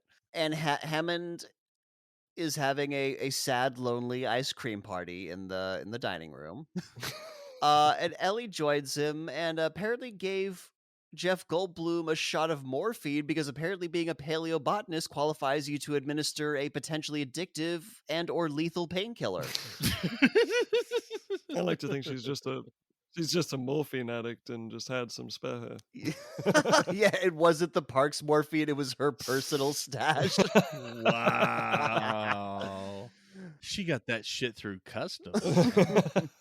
So Hammond is now wistfully talking about a flea circus he opened. So he heads a fucking genetic engineering company, but his first thing that he ever opened was a flea circus, an illusion. Yeah, he's a piece of shit con man at heart. And I love this scene because, again, with Richard Attenborough, you still just love him. But, I mean, this really just exemplifies everything that he's all about. It's all about appearance and just how incredibly shallow he is and how he has no problem, manipulating people to show that he's this wonderful, amazing person who can perform these wonders. And yet he's just a con man. I love this scene. This is honestly, despite all the thrills and action and great stuff, this is actually my favorite scene of the movie. Yeah, as a con man wanting to be genuine. There's a bit of that, but he just can't let go. Yeah, he talks about how with Jurassic Park he wanted to create something that wasn't an illusion. And my note here is, "Aw, poor billionaire." We get the spared no expense again because of the ice cream being so good, but he has like 5 or 6 different tubs of ice cream. Well, because the power's out and they were melting, so you might as well just eat them. No, it's that loss of the image. Everything is melting, everything is going away, and he's going to hold on to anything he can. It's fucking brilliant. That is a great interpretation here. And so again, but he continues with his delusion. He thinks he's going to get control back of this park, and he's going to fix all the things we're too reliant on automation. I can see that now. Next time, everything is correctable. And Ellie just tells him to sit down and shut the fuck up and eat your goddamn ice cream. It's so good. She's like, yeah, you never had control. The control you thought you had was the illusion, and the only thing that actually matters now is the people we love. And at some point when he still thinks he's going to get control back, he has this line here. He says, "Creation is an act of sheer will." And my note here is that sounds like something Hitler would have said. Well, I wouldn't go that far. It just sounds like a billionaire phrase. There's something that Steve Jobs might have said. Say a truth and then make it so, or something like that. That's what I have on my spirit board that I send out into the ether and make it be. Guys, we need to create a new game called Hitler or Billionaire. Did Hitler say it or did a billionaire say it? Well, anyways, speaking of brachiosauruses, I don't think that was a terrible segue, but I'm still going to run with it because they've woken up the next day and a brachiosaurus has come to their tree. Lexi freaks out. No, it's a Vegisaurus. Relax, And somehow Timmy deduces that this fucking thing had a cold. Yeah, I guess it's a bit red around the nostrils, because of how well brachiosaurs can rub an itch on the top of their head. Maybe. Well, we know how soft the trees are, so he's probably just, blowing its nose into there the you trees. Go. Yeah. And, even the softest tissue is going to rub you raw at some point. And Brachiosaurus sneezes on Lexi. Gross. Ha ha, because she was finally being nice to it. attempted kids joke right there, which I don't think landed. Well, we're no longer even as a kid, I don't think I cared for I this. don't. Yeah, I didn't. Yeah. get So that. on the back on the ground, Timmy's like, "Great, now she's never gonna come out of her room. She's never gonna try anything new. She's just gonna be a computer nerd." And she's like, "No, Yeah, this is where we learn about her supposed hacking skills. yeah." She's like, "I prefer to be called a hacker. Don't dead name me." So the fucking audacity of this kid to call her a nerd when he has encyclopedic fucking knowledge of dinosaurs, and not even dinosaurs, archaeologists. So Grant finds, surprise, surprise, some dinosaur eggs. What? They can't breed, they're all girls. Dinosaurs. Yeah, they find some dinosaur eggs. And life found the way because basically he's like, oh shit. Now because here's the thing. I feel like paleontologists have to have some solid biological knowledge. So like I get why he would. Yeah, I would imagine So he's so. like, "Oh shit, yeah. So some West African frogs are known to spontaneously change sex from male to female or vice versa in a single sex environment. Shit, life found the way." And my thought is, hang on.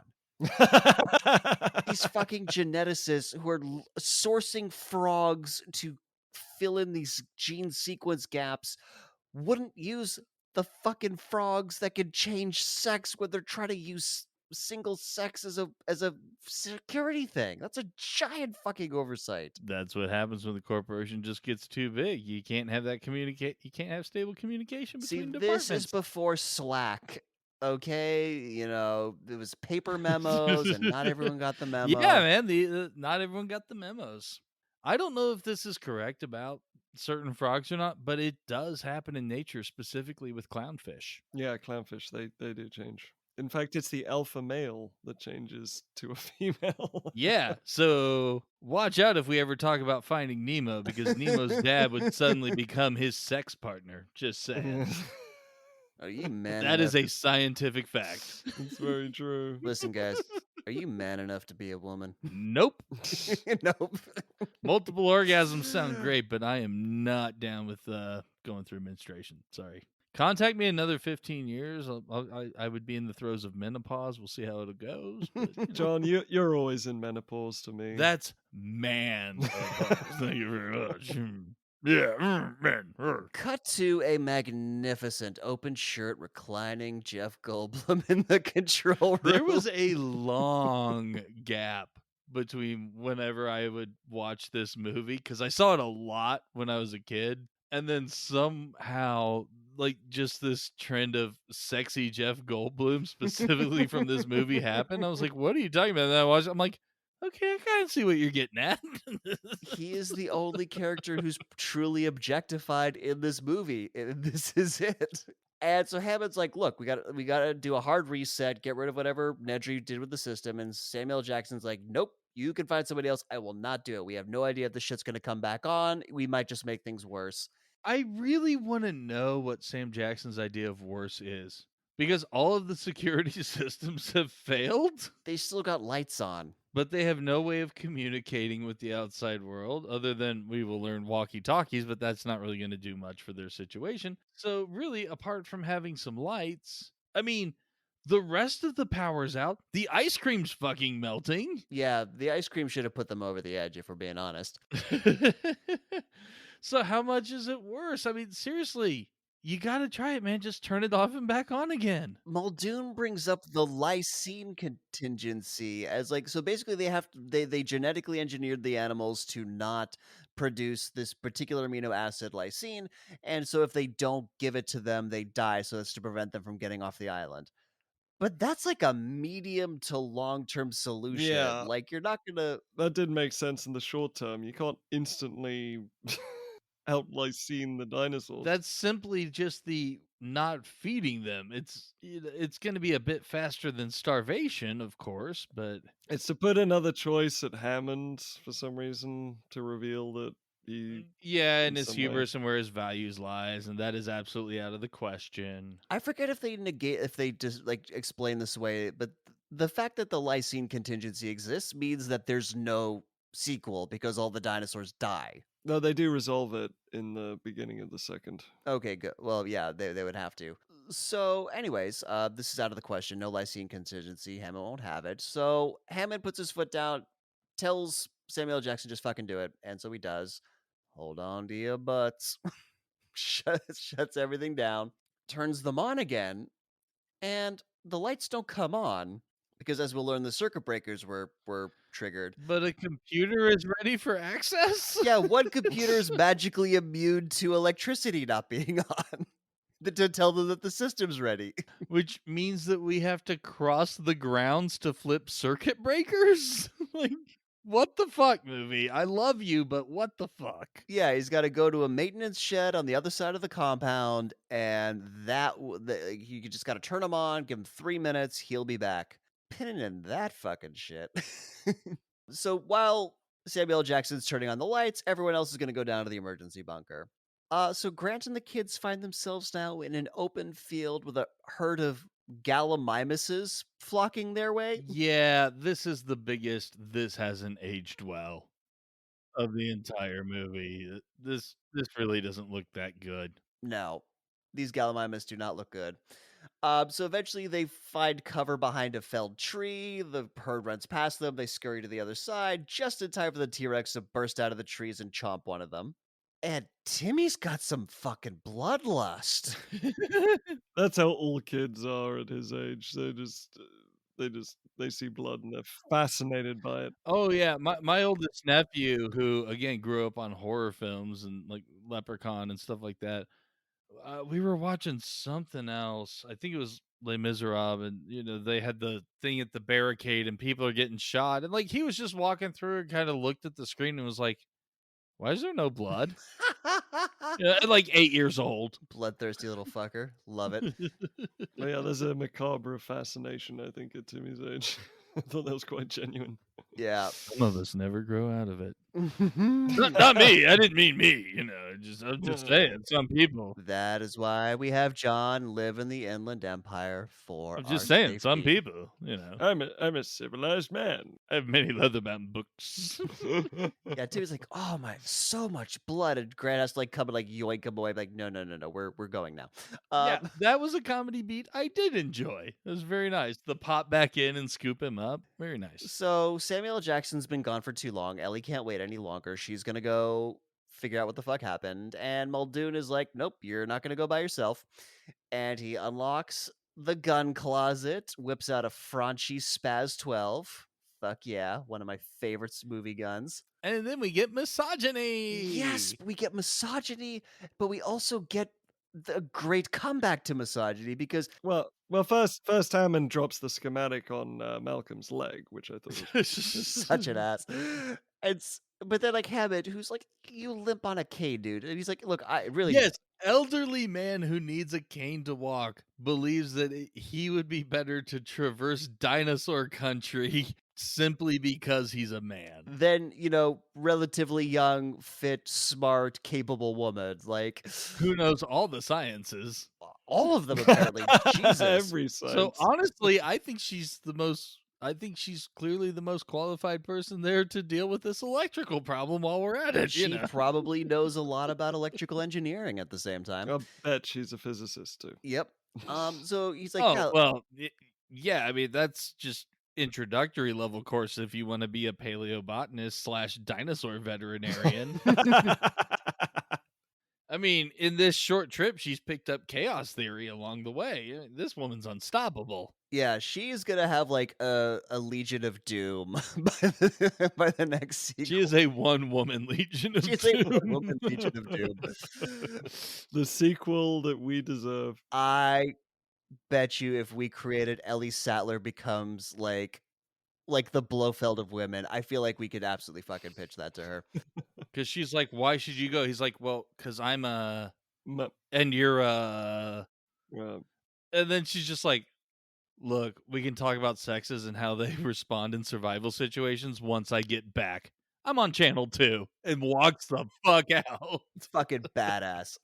was this was post Alien, right? Yes, this is post Alien. Very much so, yes. So it definitely took some good inspiration from that. She I is think. definitely my favorite badass woman after Ripley, for sure. Outside, they see that the raptor fence has been torn apart, and there are tracks leading exactly in the direction where they need to go. It's a great horror moment, by the way, just seeing the wires cut up. And so they go into like I guess the jungle area between where the raptor pen is and where the shed is. And And there's another Hasselhoff sense moment. The because we're being hunted moment? Yes, yes, he gets his spidey sense tingles, and he somehow knows that they're being hunted. well, he's a big game hunter from Kenya. Yeah, but that makes more sense because I was talking about Sam Neill having Hoff Spidey sense earlier, and you're like, oh, there's another one. I was like, where? Where the fuck? What are you talking about, man? Yeah, so Ellie's like, hey, we should just make a run for the shed. And Muldoon's like, no, because we're being hunted. And she's like, okay, it's cool. I've got her. So you make a run for the shed. Yeah, so you still go ahead and run. Was Ellie supposed to take this that he was going to be providing covering fire with a shotgun? Yeah, and apparently this would stop a 60-mile-per-hour raptor, one of 3, from just like breaking off from the pack and taking her the fuck out. I think he said we can't, so you can, but I can't. Right, again, because he'll provide covering fire with a shotgun. So she makes it inside the shed, and Hammond starts to guide her using the schematic. And Jeff Goldblum's like, no, man, just tell her to follow the wires. And he's like, I know how to read a schematic. He's clearly More of that hubris, man. And as we'll learn, he's fucking wrong. He's fucking wrong, but also, like, I think he's feeling a little emasculated after Ellie just put him the fuck in his place. For like the 8th time straight, probably. I mean, we only saw it happen twice, but And so now Grant and the kids are at the perimeter fence. And how the fuck have they been navigating? Like, how do they know which direction to go? Like, how have they been orienteering? We don't have to answer that, but these are questions that came to my mind. Sam Neill, like, looking at the fence, chucking some wood against it, notices that there's no lights on. He's like, well, I guess the pan was off because his fucking Kiwi accent slips the fuck out in this moment. Yeah, my note here is Grant traumatizes the already traumatized kids with electrocution fake out. Scare them. always loved this. I'm in agreement with Tim. This was great. And so now we get this great sequence because Ellie finally finds the circuit breakers, and she's starting to power the thing up at the same time that they're going over the fence. So there's this great suspense like being built up here where it's like, oh fuck, are they gonna get off the fence in time before she turns the power back on? And luckily for them, there's a warning klaxon to let them know the power is on its way. For extra suspense, like as the buttons she's pushing to turn all the power sectors on, the perimeter fence is right at the bottom. So that's nice. So Lex and Grant make it to the bottom. Tim kind of is being a little slow, so he's still way the fuck up there when the klaxon is going off. And Grant's like, you gotta jump. He proceeds to stand far back to a point that there's no way if Timmy jumped, he would actually land in his arms. That is also true.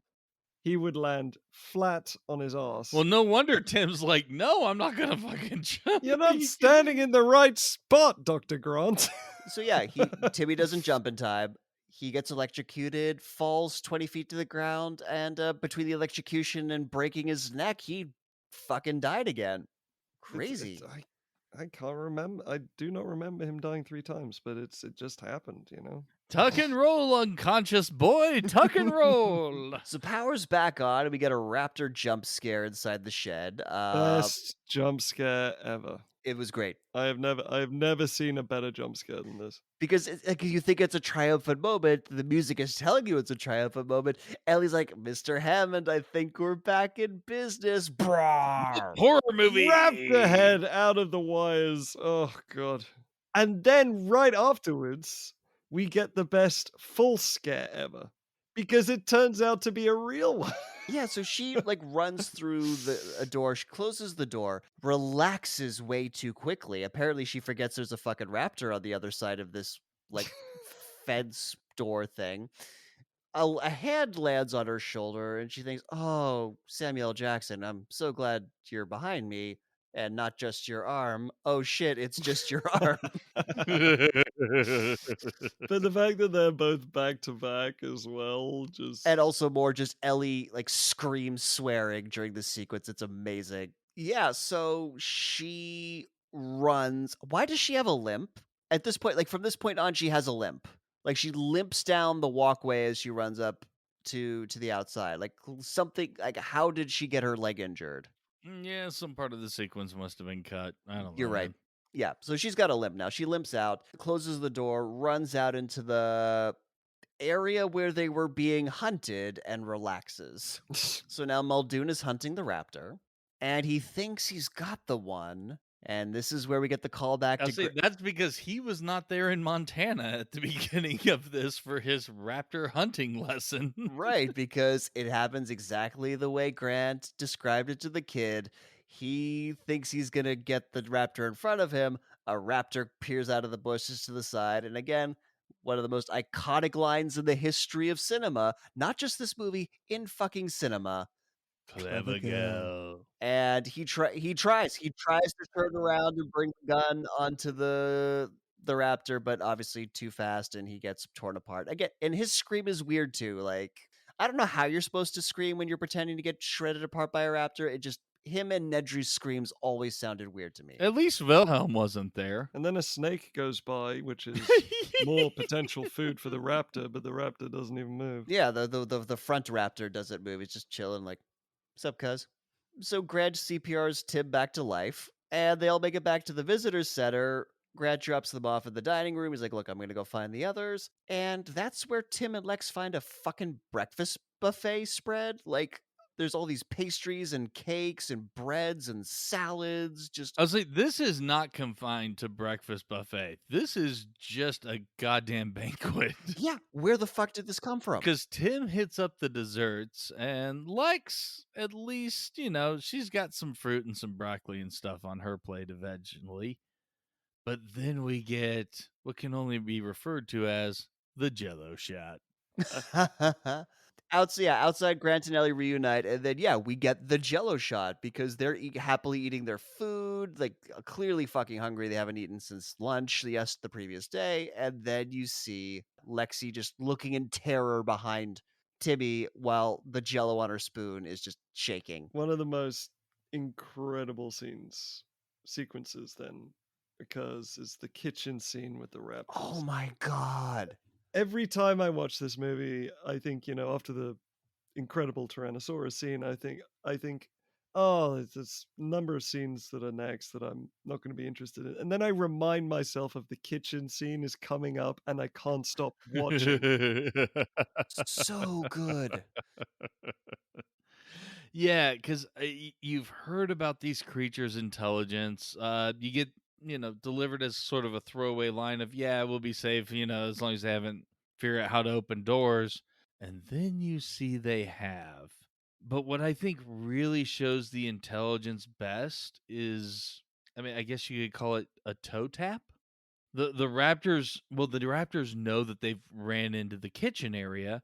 They figure out how to come in, and you have that very low close up of them walking, and then one just stops and kind of like click, click, click, click with its toe. Like of this shot here, you can tell that it's thinking and trying to puzzle out and work out what's going on. Because we first get the breath at the window and then the opening of the door, the fact that they're spotted, and in my opinion, one of the greatest sequences as after the raptor is inside is as it walks down, you see this beautiful shot of both the raptor's claws and the kid's hands in the same frame. It's so just muscle tensing. Oh my Well, god. and this is after it called like the first raptor calls the second one, like gets back up on its haunches and it makes this just blood curdling like grrr, grrr, like just calling out, and the second one comes in. So yeah, as Jules said, like they're crawling, like they're trying to crawl away from the raptors. The raptors are walking in the opposite direction. The raptor whacks its tail across the top of the countertops, and it puts a bunch of like kitchen crap on, like rains kitchen crap on top of the kids, and so they have to scurry around. Timmy's too scared to move at some point. Like Lex keeps going down the other row, and she's like, "Come on, get the fuck over here." And he's like, "I'm not gonna move." A ladle gets a life of its own and drops. And because he won't move, Lex has to like bang another ladle on the other side to distract them from finding Timmy. And then she gets them to crash, well, one of them at least, to crash into a reflection of her. The raptor does run headfirst into her reflection and knocks itself well, it doesn't knock itself out, it gets knocked over and it's kind of down for the count for a little bit. Yeah, Tim seizes this opportunity to put his life in total fucking jeopardy. Yeah, despite the fact that he also has a limp, he like limps his way to the walk-in freezer. He had a limp walking around the banquet, though. His is as a product from electrocution in the fall. He did have one previously. Despite the fact that he knows he's got a limp, he Yes, thinks he's yes, gonna exactly. fucking outrun a raptor to, like, and he does. It happens. He's gonna hobble his way down the kitchen and almost miss like his little dodge maneuver in the freezer. Yeah, he grabs this freezer door and, like, uses as a fulcrum to spin himself around while the raptor slides across the floor, slams into a bunch of freezer stuff, and Timmy just barely gets out, tries to close the door, but the raptor's got its head coming out, so Lexi has to, like, run down the hall, slam into it too to get to, close the door and lock I it in don't there. believe these kids could have closed the door on that raptor. I mean, neither. As powerful as these animals have been shown to be, no. No, I don't care that the floor was slightly slippery. Plus, we know now that that raptor died a very painful death. How so? Well, it locked in a freezer. Ah, but the freezer's non-functional, and that's why the floor's slippery in the first place. But the power turns on. Well, it wasn't functional, the power's just come back on, it's still, like, cooling down. That is true. It is gonna start freezing. That's gonna be a raptor popsicle. Yeah, and they just like get the fuck out of there. So there was no one coming to let it out. No one's Yeah. gonna rescue that raptor. Shed Raptor gets itself out. But, Shed you Raptor know. clearly gets itself out. As Yeah, we'll see in we'll, a bit. we'll see Shed Raptor later. So they run away. Shed Raptor. Shed Raptor. It's a sequel to Velocipaster. What the fuck is Velocipaster? The movie Velocipaster. Have you not heard of this? No, we don't know about this. Julian, we need to know what There Velocipaster. was a massive joke going around. The perfect movie does not exist, and then you show a picture of Velocipaster, which is basically a pasta and a Velociraptor movie. I need to watch this. Oh my god. Anyways, well, John and I will definitely go down that rabbit hole after the record. So yeah, they run out and bonk on the head. Raptor is clearly pissed at them for making her bonk her head. So vengeance will be hers, maybe. So outside, they meet up with Grant and Ellie. It's like, hey, the Raptors are in there. They make their way to the control room. The doors locks don't work, so Grant and Ellie have to hold the door to the Raptor, that's trying to get in. And the gun gets like shoved out of out of reach of them, so they can't grab the gun to shoot at the Raptor. So they need to get because Ellie was about to reboot the system, but then needed to help Grant with the door. But Lex, being a hacker, can go use this really crazy fucking graphic operating system. Like, what the fuck is this? But hacking is not an issue here. It's just an odd user interface. Yes.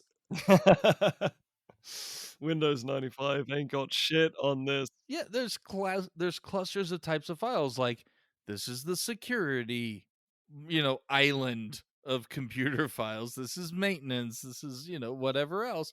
And she's just kind of slowly. I mean, I would call it the computer's fault, but slowly moving between them until she finds the right folder to click basically power on because hacking. Also, Tim is fucking useless in this moment. Like, oh yeah, he's just bouncing around with his hands on his head like he's gonna go piss himself. It's so funny.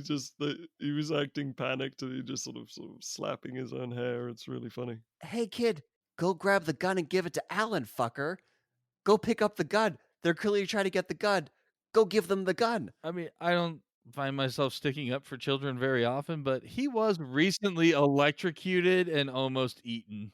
So It's true. Don't care. Tim is really close to not being able to function. Again, he's bouncing around like he has to go pee. Well, anyways, she gets the thing on, and the door locks, and the phones are back on now, and Alan Grant calls Hammond, tell them to send the helicopters. And then you hear, they're gonna come through the glass. How? I looked at those glass panes. They are reinforced fucking glass. It's got, those like, Yeah, if anything, shooting them is what's gonna allow the raptors to come in. yeah, those raptors are gonna take hours of just like bonking against this reinforced glass before they get in. Like, Yeah. but the movie needs to movie, so they get in. Yeah. Right before the raptors get in, they've found a ladder and they've climbed up into the ceiling grates. And this is fucking crazy. So they're crawling towards a vent, and the raptor head just pops up on the square ceiling grate that Lexi's on. And stays there. I love that. Fucking how? Because they kick its head. It falls to the ground. Lexi falls through too. They pull her up just before it jumps up to try and bite her. So if it needs to jump up to try and bite her, how the fuck is this thing getting through the ceiling? How did it suspend itself up there? There was a ladder, and when it got kicked, its falling body knocked it far enough away that it was no longer in the shot looking down through the ceiling. It's the best I got. By the way, very decent CGI work here on Lex. Clearly decent because I never noticed it. Yeah, no, that was a stunt woman, but there's that moment where she's hanging where she looks up and they had to put the actress's face on the stunt woman. Get the fuck out of here, huh? By the way, hover raptors is a scary concept. I'm just gonna throw that out there. That's why I'm going with ladders, man. The raptors is like, oh god, these fucking humans. They gotta all the way. They're like, Well, no. There was a ladder already set up, so it was like, well, may as well check it out. so yeah, they make it to the vent, and the vent leads them to the There's the scaffolding that's around the skeletons in the main hallway of the visitor center, and so as they're getting onto the scaffolding, Raptor shows up, and then definitely not their stump doubles jump onto the skeleton. Yes, this is true. And then the raptor jumps on, which causes the brontosaurus skeleton to fall apart. And basically, these individual bone pieces are suspended on cables that were used to hold the skeleton up when it was all together. So there's a whole sequence of them just spinning around on these bones. And then they all fall to their death and die. It was a weird ending. Not all of them. Some of them fell and just broke several bones. Timmy definitely got crushed by. Tim is a fucking cat. Okay, how many lives does this kid have? Tim is a fucking cat. Oh god, yeah, Tim is a fucking cat. Yeah, because like he gets onto the ground, but then the ribs and the spine fall down on top of it. and don't crush him. Don't crush him. He just manages to find the very narrow gap that allows him to live, and just the force doesn't bring the spine. It's fucking crazy. There can be only one. And so Shed Raptor, I guess this is now his, like she shows up now through somewhere. So now they're kind of caught between two raptors. But this is where my pen comes back. As you may recall, my pen of where we revisit that the Tyrannosaur's footsteps create loud noises and tremors through the earth that you can feel. Oh, Stealth Rex now that Oh, and the fact that they're also goddamn ninjas who are undetectable until they're in the exact same room as you.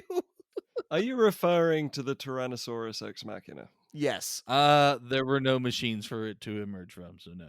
I am referring to Ninja Rex. Because this thing is a goddamn ninja. Comes out of nowhere to save. Yeah, literally from nowhere. And again, Spielberg acknowledges this and is like, it's fucking cool, all right?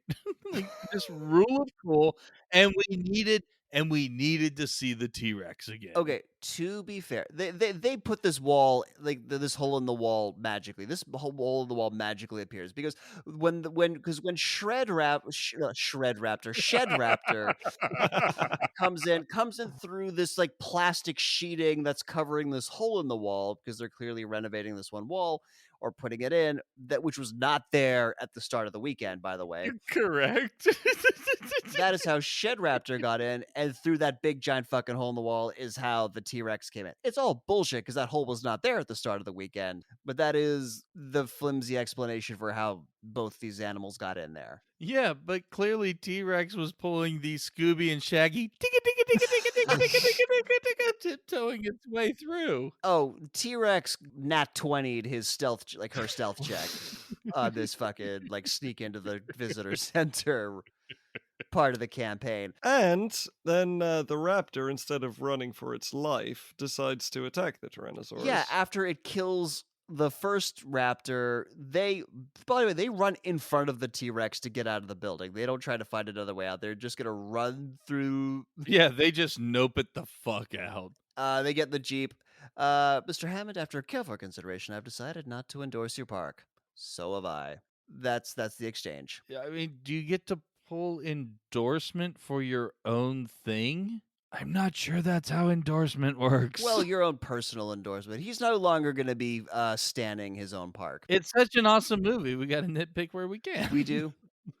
So inside the T-Rex, as you were right, the second raptor, Jules, like, attacks the T-Rex after it kills the first one.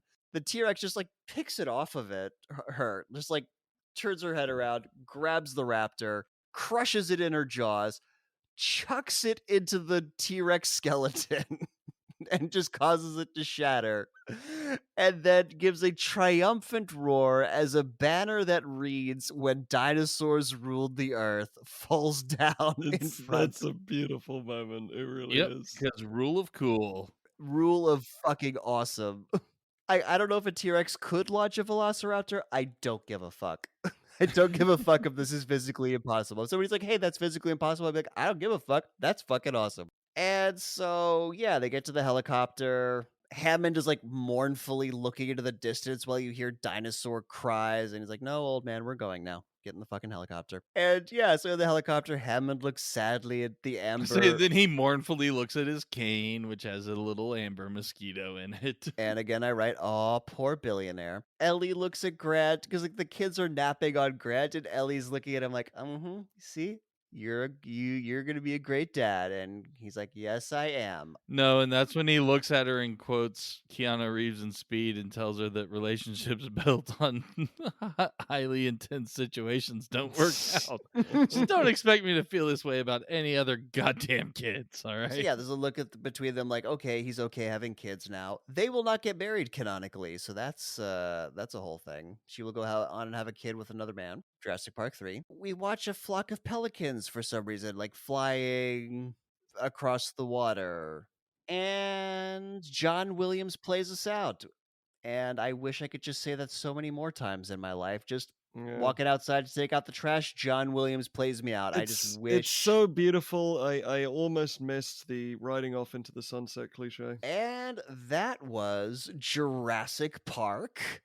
And before we go, as millennials, we know that every movie and TV show has a moral for us. So, Jules, what'd you learn today? That we should stop science before it's too late.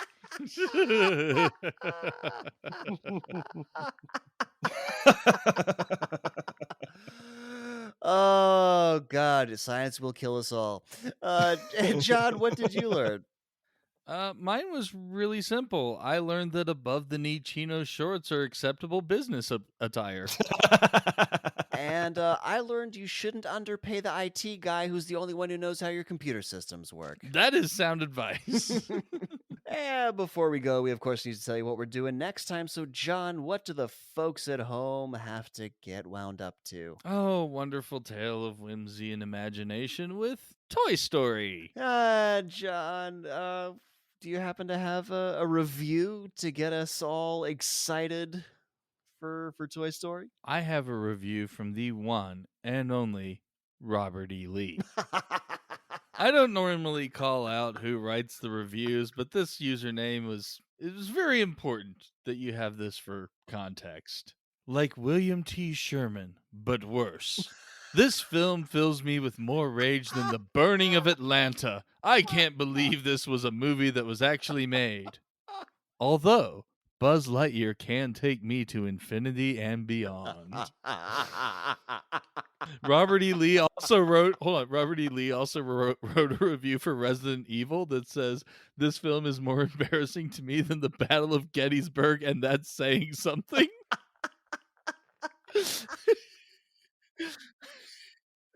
Oh my god. That's fucking amazing. Oh god. Well, if it's gonna piss off Robert E. Lee, it's probably a good movie. So that's our show. If you liked it, please subscribe. If you loved it, please share it with all your friends. And whether you liked it or loved it, we'd appreciate it if you give us a 5-star rating on Apple Podcasts or wherever you can to help others find us. Also, be sure to like our Facebook page and follow us on Twitter and Instagram. Links to all of that are in the show notes. Thanks for listening, and we'll see you next time for another episode of Millennial Rewind.